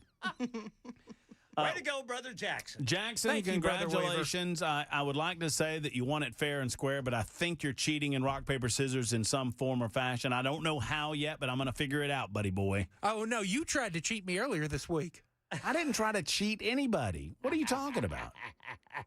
I mean, you do something funny. I don't know what you're doing over there. You know what my kids like to do? What's that, dynamite? When we pull up at a stoplight, Mm-hmm. they start doing rock, paper, scissors with the car next to us. And they get people to do it. It's really funny. And they're all cheering. Yeah, we got them to do it. That's pretty good. You could start a trend in Nashville. So you are in tune with all things Ireland. I mean, you are. I mean, you're our concierge. I love it. You're Nashville's concierge to Ireland. It's so fun. I would like to say that I believe that Brenda Willis was I don't think you single-handedly did this. I would not suggest that. But you were a part of a contingent of individuals that got us a direct flight. Oh. I mean, is that fair? That's fair to say, right? Well, I will say this. I bugged them a lot about it.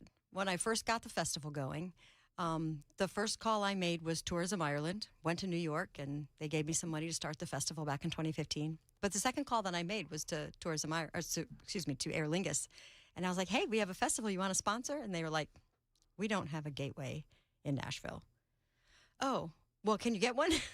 I was just so ignorant. I didn't know what I was doing. Yeah. And I would kind of call every year, maybe twice a year, and just say, hey, you guys want to have a gateway in Nashville?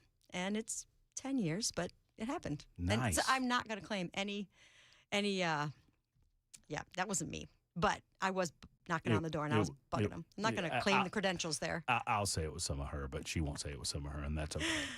So what's going on? Talk to me about what's happening this weekend. Oh, my goodness. There's so many things happening.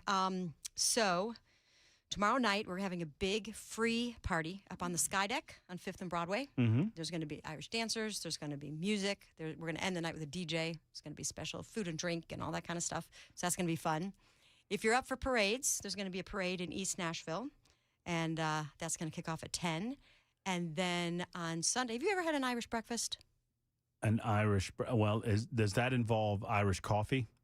Sure, yeah, I can. Okay, But sure. no. Like, You're talking about like 3 courses. Like you start off with like the fruits and the yogurts and that, and then you go to the hot breakfast with your eggs and your sausage and your black pudding and your white pudding, and your mushrooms and your tomatoes. Okay, and your baked beans. My answer is going to be no.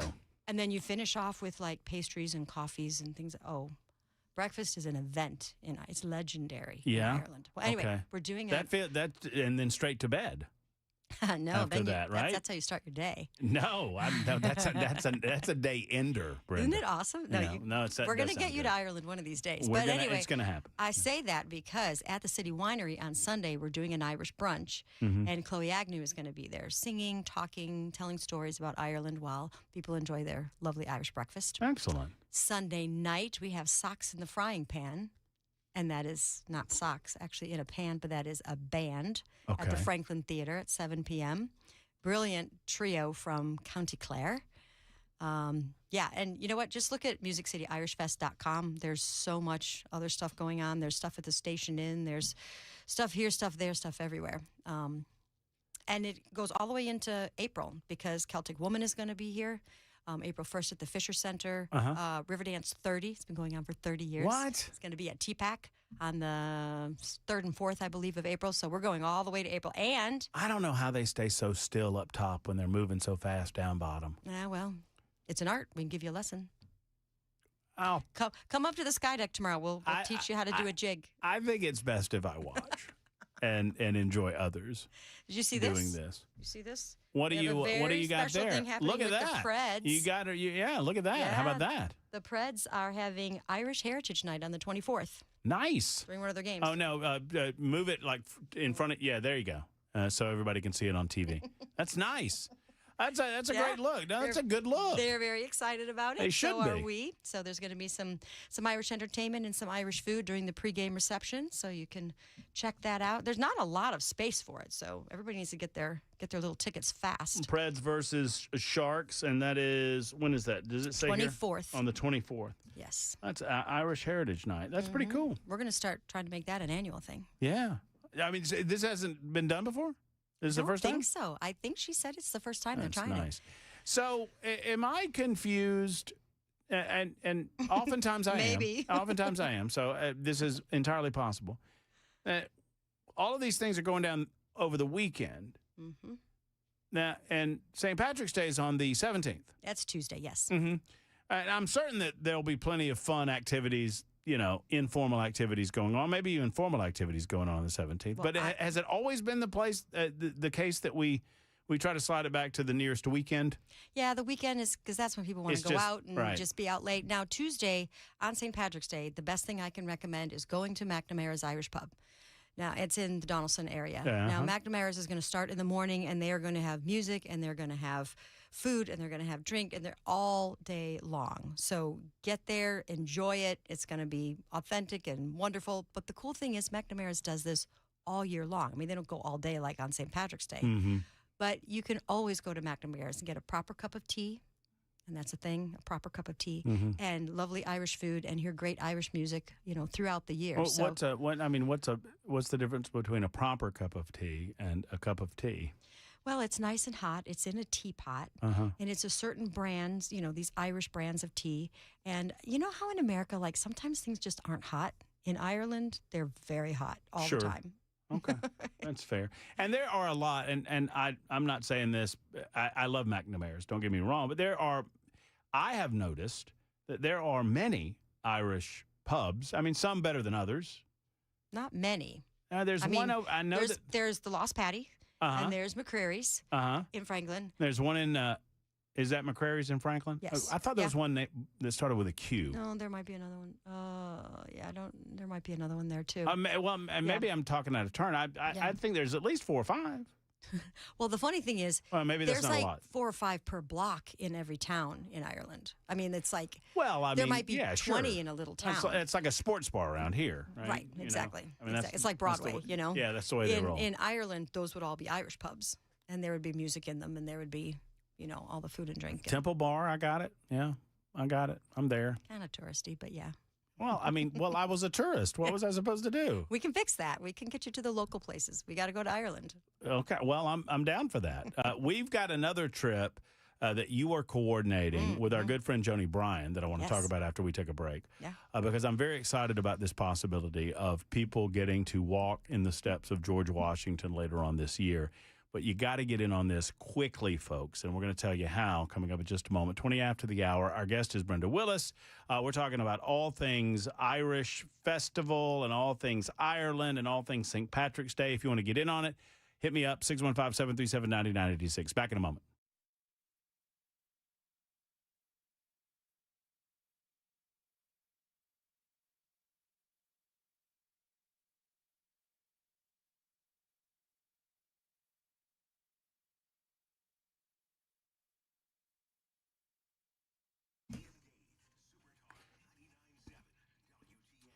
Hey, friends, Matt Murphy here for U.S. Pest. J.K. and Erica Brister are great owners. They're fine Americans, and they can't stand the bugs. And that's what you want in a bug control company, right? So let's talk about this.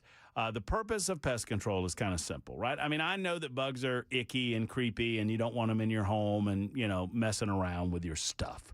But the purpose of pest control is to prevent insect and rodent-borne diseases. That's the bottom line.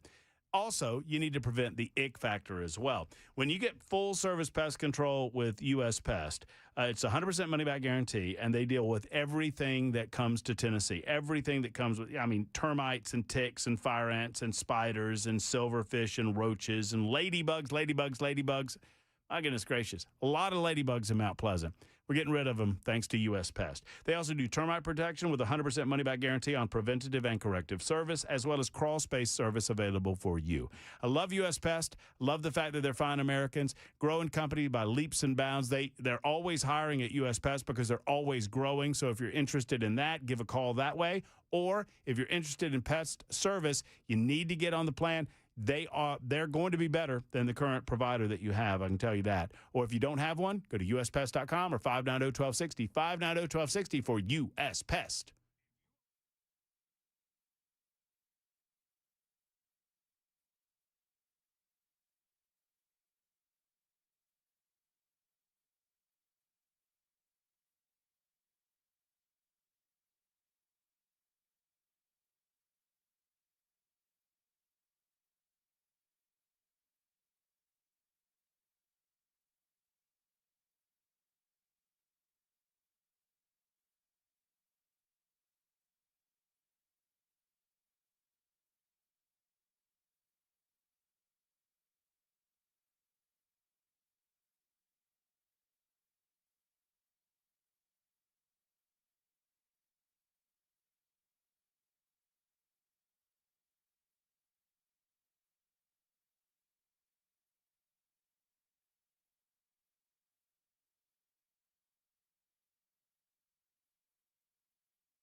All right, a few more minutes with our good friend Brenda Willis.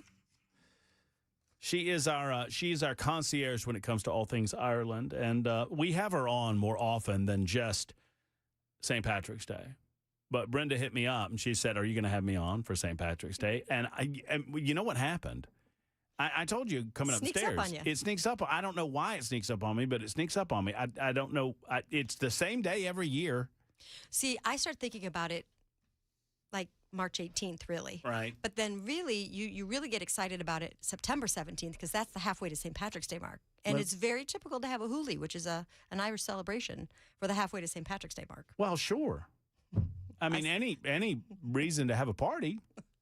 And I don't know why it sneaks up on me because it was probably the best trip I've ever taken in my life was to Dublin, Ireland. On St. Patrick's. Have I told you the story?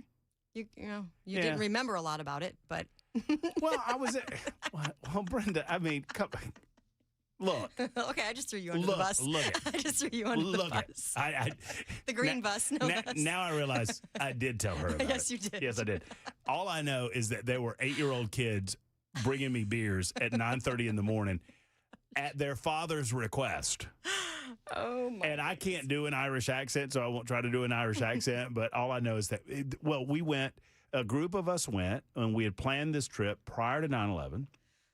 And we were there the St. Patrick's Day after 9/11. And the absolute love that everyone had for Americans, was just, because we had been attacked and the world just was reaching out to us. And so we couldn't buy a beer. We couldn't buy a beer.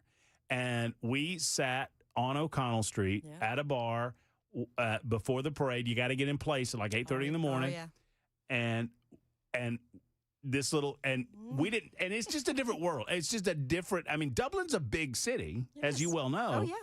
But they just, we're sitting there with these 3 guys for about, 45 minutes, just shooting the breeze, having a good time. And then these 2 kids run up and they start talking to one of the guys, and he introduces us to his children. And I'm like, "Oh, is their mom around?" He goes, No, she's at work. And he's like, No, they're just running about. And it's just a different attitude. It is. And he starts asking us what we want, and he's getting the kids to go up in there. It's just so awesome. They're having to reach up to get the pints and bring them back one by one. I don't recommend this, but no. It was a lot of fun. You can't recommend that. You will always find that in all the pubs. You will meet people, and they will become your friends in a very, very short amount of time. And you say you're from Nashville, and they'll start asking you, "Do you know Dolly Parton?" Or, "Oh, Elvis is my favorite." Or they'll just start, saying all these things.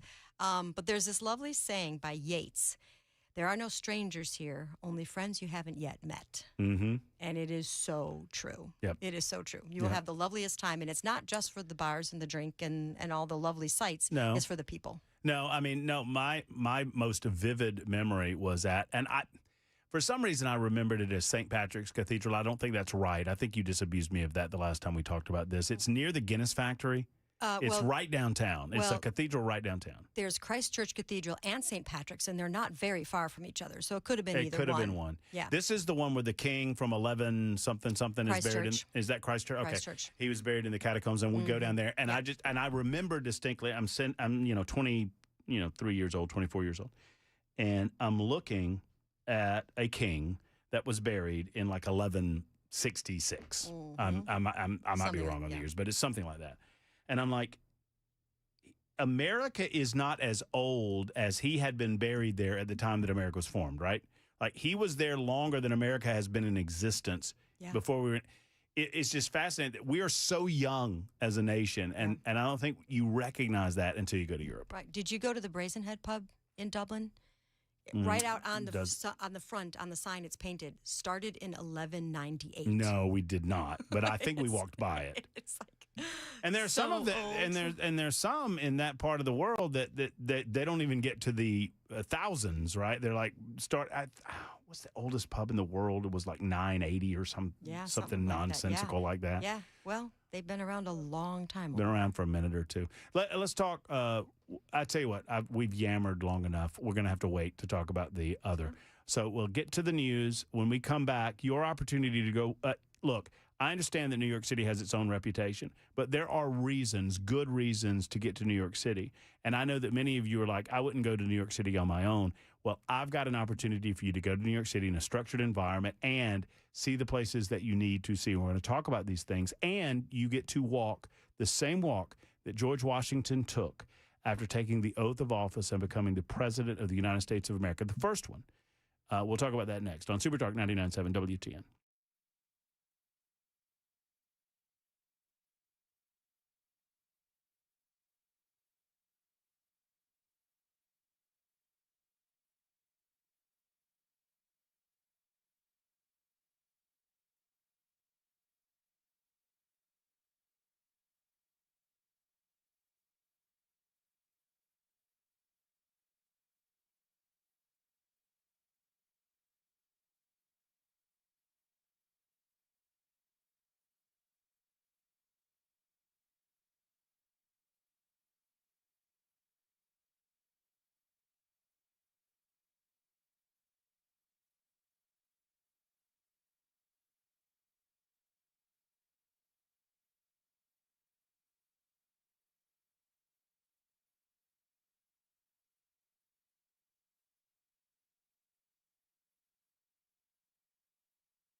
I'm sorry. I just got distracted. I'm reading some of the messages on your on our super text line, and they're very funny.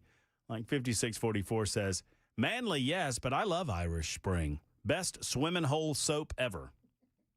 Okay. You know what is the best ever when it comes to helping you look your best over the course of the spring? See what I did there? And into the summer, it's Contours and Contours LLC. Friends, I was a doubter, and I admit that. I'm sometimes a doubting Thomas. I'm a little bit of a contrarian. And so when I first heard Dan talking about and Chad talking about Contours, I'm like, this sounds sus. I don't know if I believe all of this. What, a therapy where you can lose over 2 inches in your midsection? First treatment? That doesn't sound right. But let me tell you, I'm a believer because I went in, I talked to Keith. He explained how the red light therapy works. The ultra slim body contouring is incredible. It's non-invasive. You don't have to worry about it hurting because it doesn't hurt. It's painless. As I mentioned, non-invasive, and it works. The treatment is free if you don't lose 2 inches on your midsection. First treatment. It's only $99 otherwise. That's the Belly Buster special that they introduced the program to you with. But bottom line is this. You've got nothing to lose but inches. Friends, they also do facials for both men and women, revitalizing. Their red light therapy will tighten your skin, restore your natural glow. If you're worried about getting it off for the spring and the summer in your belly or your midsection or wherever it might be, get to Contours LLC. Trust me, ContoursLLC.com, ContoursLLC.com, or call today. They'll answer 615-236-9960. 236-9960. Tell them Murphy sent you to Contours.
Hello, friends. It's Matt Murphy, and let's talk for a moment about your health insurance. And I know, wait, where are you going? Get back over here. Don't you go anywhere. I'm going to make this interesting. I understand that health insurance, it's like a mathematics test is what it is, because it's so confusing. It is utterly incomprehensible. If you read some of these things, there's like, I don't know what I'm getting into. Well, you don't have to, because Shane Ring understands all of the health care coverages that are available to you in the state of Tennessee, and he can shop all of those coverages. There's over 75 of them, and find the right one for you and your family. And that's what it's all about. Shane becomes your healthcare concierge. He saves you money that way. He gets you the best coverage possible that way, and you don't have to worry about the headache of trying to figure it all out on your own, because Shane is your guy. Listen, if your premiums have gone up in 2026, that's frustrating. Do not believe these people that tell you that, oh, well, it's not open enrollment, so there's nothing you can do. Not true, says Shane Ring. You don't have to play by Washington's rules. You can get this done. So if you're unemployed, if you're self-employed, I should say, uninsured, or just tired of paying too much, call 615-465-0023, 615-425-0023, or covernash.com.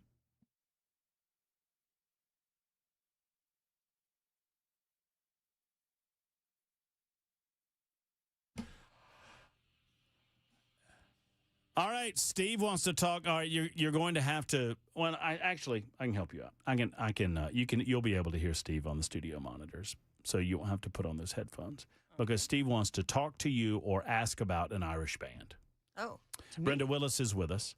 She is our go-to person for all things Ireland. You regularly schedule trips. Right? I mean, that's part of what you do, is that you help. And we have talked about, and my shoulder surgery prevented this last year. We've talked about something of an interesting possible golfing excursion at some point down the road. Very excited about that. When you're all better. I'm all better. Let's go. Okay. All right. Okay. Well, but we got to talk about Washington's Walk first. But before we do that, let's talk to Steve. Steve, what's up? Hey, I was listening to your show, and it occurred to me that you're speaking to a lady whose last name is Willis, and she was talking about the all-day event at McNamara's, and I remember long ago attending a day-long event at McNamara's where there was a band playing, and it was called the Willis Clan, and I wonder if there's any relation. Huh. Well, Steve, are you listening on the radio right now? I am. Okay, because you're kind of breaking up just a little bit, but what I'm gonna do is I'm gonna say thank you for the call. Listen on the radio. Any relation to Brenda Willis with the Willis Clan there, Brenda? Well, I guess I can call myself the producer of the band, literally, physically. Yes, I'm the mama. The of the producer. Willis Clan. You were like literally produced. Literally produced the band. How many times were y'all on the Grand Ole Opry? 50-ish, something like that. Wow. Yeah. Wow. It's where my kids grew up. Yeah, and what I don't mean to. This might be a rude question to ask you, but I'm going to ask it anyway. I may or may not answer. So at the time when y'all were on the Opry, I mean, I know it was over the span of a number of years. Mm-hmm. What were the age ranges of the kids? Oh, Jada was, I think, 2. Okay. Yeah. That's the she was youngest? the youngest, yeah. And Jessica was in her teens. You Yeah. know, she's the oldest. How old are they now? Well, Jada's 15 now. Wow. And is it polite to tell my oldest daughter's age? No, probably not. But Let's not Jada's do that. 15. Let's not do that one. Yeah. So, I mean, but that's just time marches on. Yes, it does. do And you Jessica's still playing on the Opry today. She's a solo artist, and she's playing on the Opry now. For those that don't know, Brenda has 12. Yes, sir. 12 children. Mm-hmm. And do you? It's my party piece. Do you? How often? When's the last time everybody was together? Do you remember? Usually weddings. So it's been a while. Yeah. But yeah. Yeah, I mean, that's got to be weddings. tough. Yeah. That's got to be tough. But yes, Steve, to answer your question, this is the same Brenda Willis. I don't know if you knew that or not when you asked it, but it's certainly the case. So y'all played McNamara's? Yeah, we played lots of places all over the place. Yeah. Yeah, good for you. Yep. Let's talk about Washington's Walk. You're organizing this trip. I am. I'm so excited. I'm When very Joni excited. called me, she's like, Brenda, we've got something really special. And it was years ago at a 917 Society gala event, I believe at Dr. Ming Wang's house, that I first heard the story of the miracle of St. Paul's Chapel. Mm-hmm. And somebody sat us down, and all my kids were sitting around on the floor, and they told us how when 9/11 happened, that everything crashed down around this little chapel, but not even a window was broken Right. in this chapel. And you hear about this, but then he told us that that was the place where George Washington had come, walked from his inauguration over, and prayed and dedicated the country to God. And so, whoa, I was like, man, that is a story. And when Joni called me and said, we're going to recreate that walk and rededicate our country to the Lord, I was like, I am in. So we're very excited about it. I'm very excited about it. I'm excited about the possibility of getting to go, and I'm excited to afford the opportunity for people listening to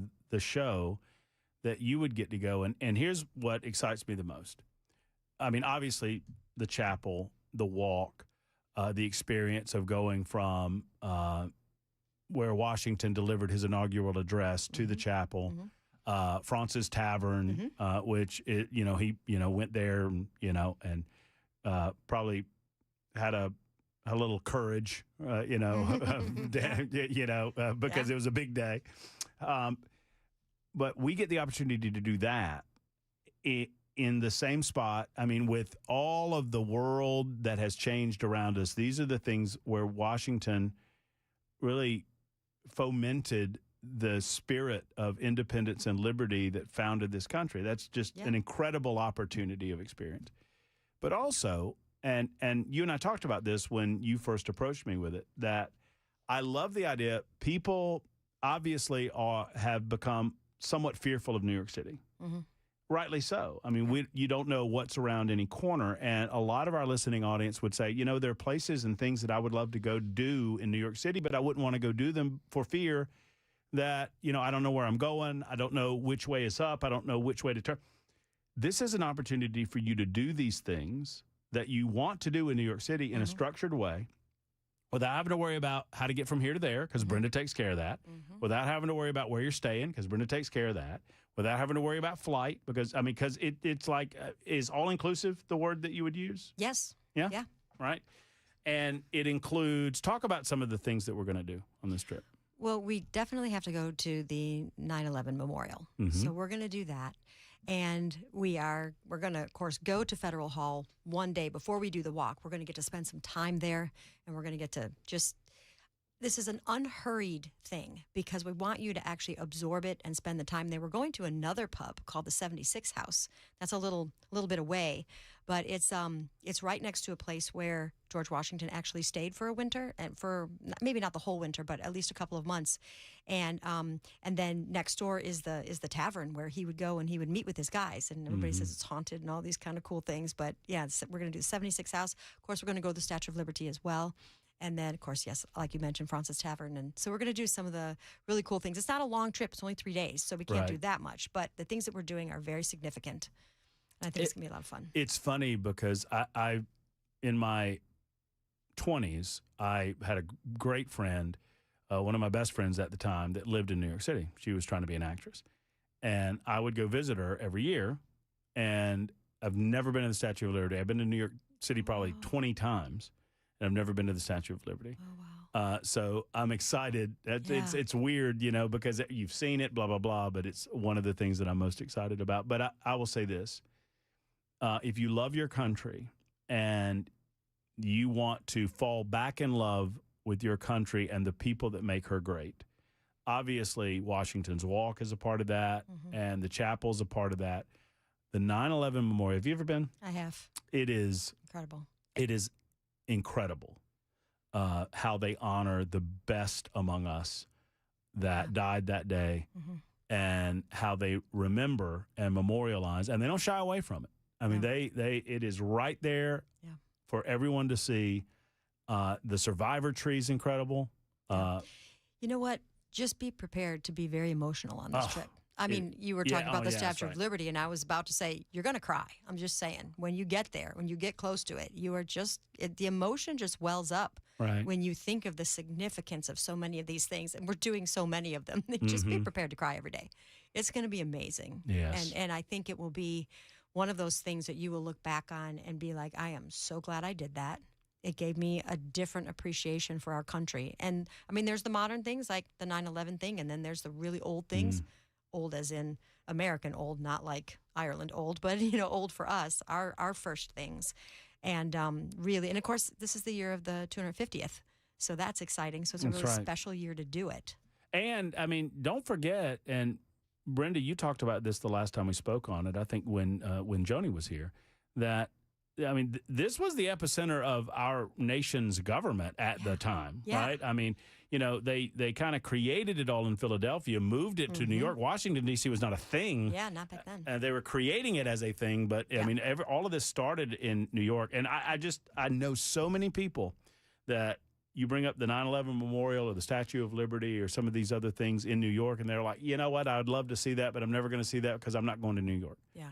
Here's your chance, because, I mean, you're literally, we're jumping on buses, right? And I'm going to have a bus pick you up from the airport, take you directly into town, hotels, and then some of the things are walking distance. We strategically put our hotel, so we're close by, but we can walk to those things. And of course, we're recreating the walk, obviously. Right, sure. So there will be some things, but then we're going to bus to the Statue of Liberty. We're going to bus to the 76 House, and so you'll be in a group.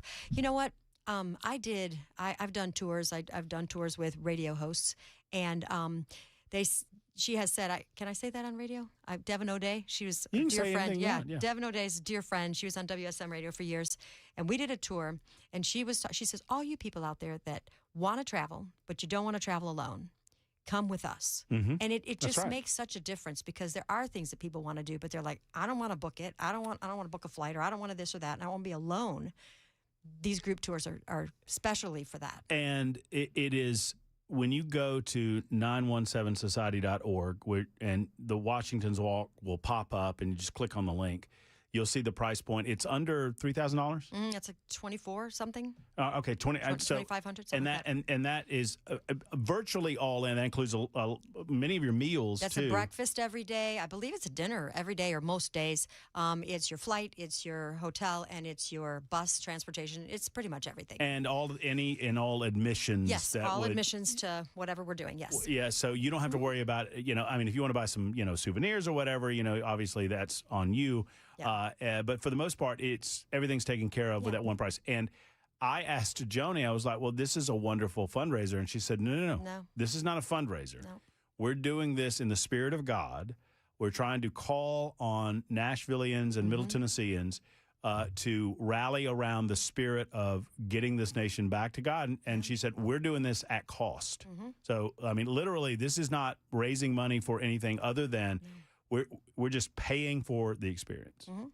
And I don't think, I know Brenda a long time, I don't think that you could cobble this experience together for less money. Not hardly. Not hardly. Yeah, no, we really think this is a very special thing, and we want as many people to go as possible. And I've got 2 buses reserved right now. So, I mean, right now I have room for 100 people. I don't know how many are on it. I haven't checked in the last few days, so I don't know. But I think it'll be a great opportunity for all of us. And and I've got to talk to the big bosses. We've got scheduled meetings, but the plan is for us to go. Jackson, the plan is to get you up there. Look, that's the first smile I've seen on your face, and I don't know when. Aw. The plan is to. Have you ever been to New York? No. Never been to New York. You want to see a big man cry? Let's get him to New York. Get him to the Statue of Liberty. You are too. So there. Oh yeah, no. I'm a big baby when it comes to that sort of thing. All right, so can we get back to God and drink beer? 100%, Chris. I'm all in. I'm gonna thank the Lord, and I'm gonna go to Francis Tavern, and I'm gonna have a pint. And thank the Lord for the pint in honor of this country. That's exactly right. No. And and that's the nice thing about your. If you there's certain things. If you want to go and you're not into the Francis Tavern, you don't have to go to Francis Tavern. Right. You can kind of pick and choose your grown-ups. Of course. Yeah. So you can figure all of that out. So how do we find out more? Go to 917society.org. Yes. Click on the link and just sign up and let's go. I'm ready. You just did an event with them, didn't you? What, the 917? Yeah. 917? Oh, yeah, it was fun. Good. Yeah, the cabaret event was a ton of fun. Tim Burchett, good. He's so funny. Awesome. They auctioned off one of Burchett's. Do you know he's making skateboards? No. Do you know about this? No. Congressman Burchett can't sleep, and so he makes skateboards at night in his barn. And they auctioned off one of his skateboards for like $5,200. Oh wow! Good for them. That's awesome. Good for them. No, it was a good event. Brenda, thank you. Where should we? So McNamara's Pub. Where on St. Patrick's Day? On St. Patrick's Day, but where do you recommend this weekend? What's your number one? Tomorrow night, free event on the Sky Deck at 5th and Broadway. Okay. There's going to be Irish music, Irish dancing, a lot of fun. Sunday, if you want to do the Irish breakfast brunch thing, that is City Winery at noon. Chloe Agnew's going to be there. And then Sunday night, a great band called Socks in the Frying Pan at the Franklin Theater. Socks in the Frying Pan. Sounds like a good band. Oh, 4029 says I'm in. Let's go, 4029. I hope you're talking about Washington's Walk. Thank you, Brenda, for everything. Thanks for letting me stop in. There's Brenda Willis. We'll be back maybe to wrap things up. If not, hug your loved ones. If so, I'll see you in a minute on Super Talk.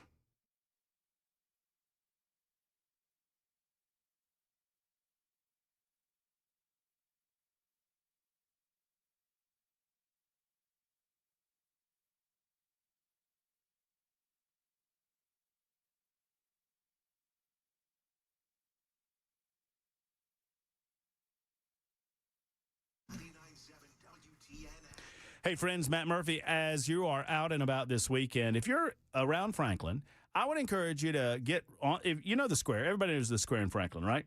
You go to the Grace Pharmacy side of the square and you'll see Savory Spice. Well, get yourself parked and get into Savory Spice and restock those spice racks with the incredible deliciousness that they have in store for you. Holly and David are so good at what they do. You know what? They realize you don't have to pay more to get more when it comes to spices. They have a better quality, a better line of spices. They have seasonings that you can't find anywhere else, and I know that because Holly does them herself at Savory Spice. She understands spices on that level. They all do at Savory Spice. So you can actually communicate with folks and figure out what you need to make this recipe or that recipe. If you're a newbie to the kitchen, they can help you out with the Spice and Easy line of products. And if you have someone, a loved one in your life that absolutely loves their way around the kitchen, great gift-giving ideas at Savory Spice. Go to the one and only. I like to say you up your food game by upping your spice game. You up your spice game at the one and only. Franklin, Tennessee's Savory Spice.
Super Talk 99.7 WTN.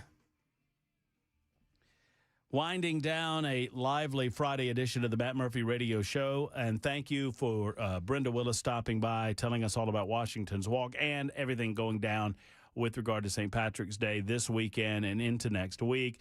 We appreciate Lee Reeves for stopping by, and we always have a good time with Friday. Before we go, we've got to get to Matt Murphy Movie Mayhem. Hooray for Hollywood. You didn't put it on the wall, did you? No. No, you didn't.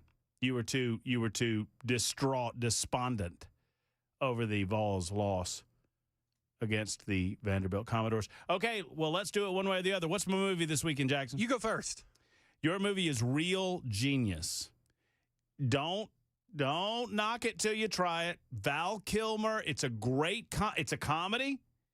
It is kind of a goofball comedy about a young man, 14 years of age, who is brilliant enough. He gets into a prestigious university at that tender age. I think he might be 15. At that tender age, and hijinks ensue. Real Genius is your film. Jackson, what's mine? You are getting, I feel like with the Ted TV show coming out, you told me you hadn't seen the first or second movie.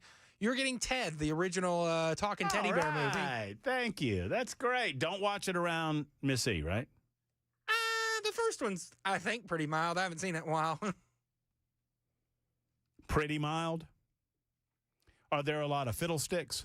Oh, tons of fiddlesticks. Yeah, probably not. Probably not. That's probably a downstairs film to watch. All right, I'll watch Ted. You watch Real Genius. We will report back on Monday. Until then, friends, I hope you have a wonderful weekend. Be safe. Matt Murphy speaking and saying, hug your loved ones. So long, everybody.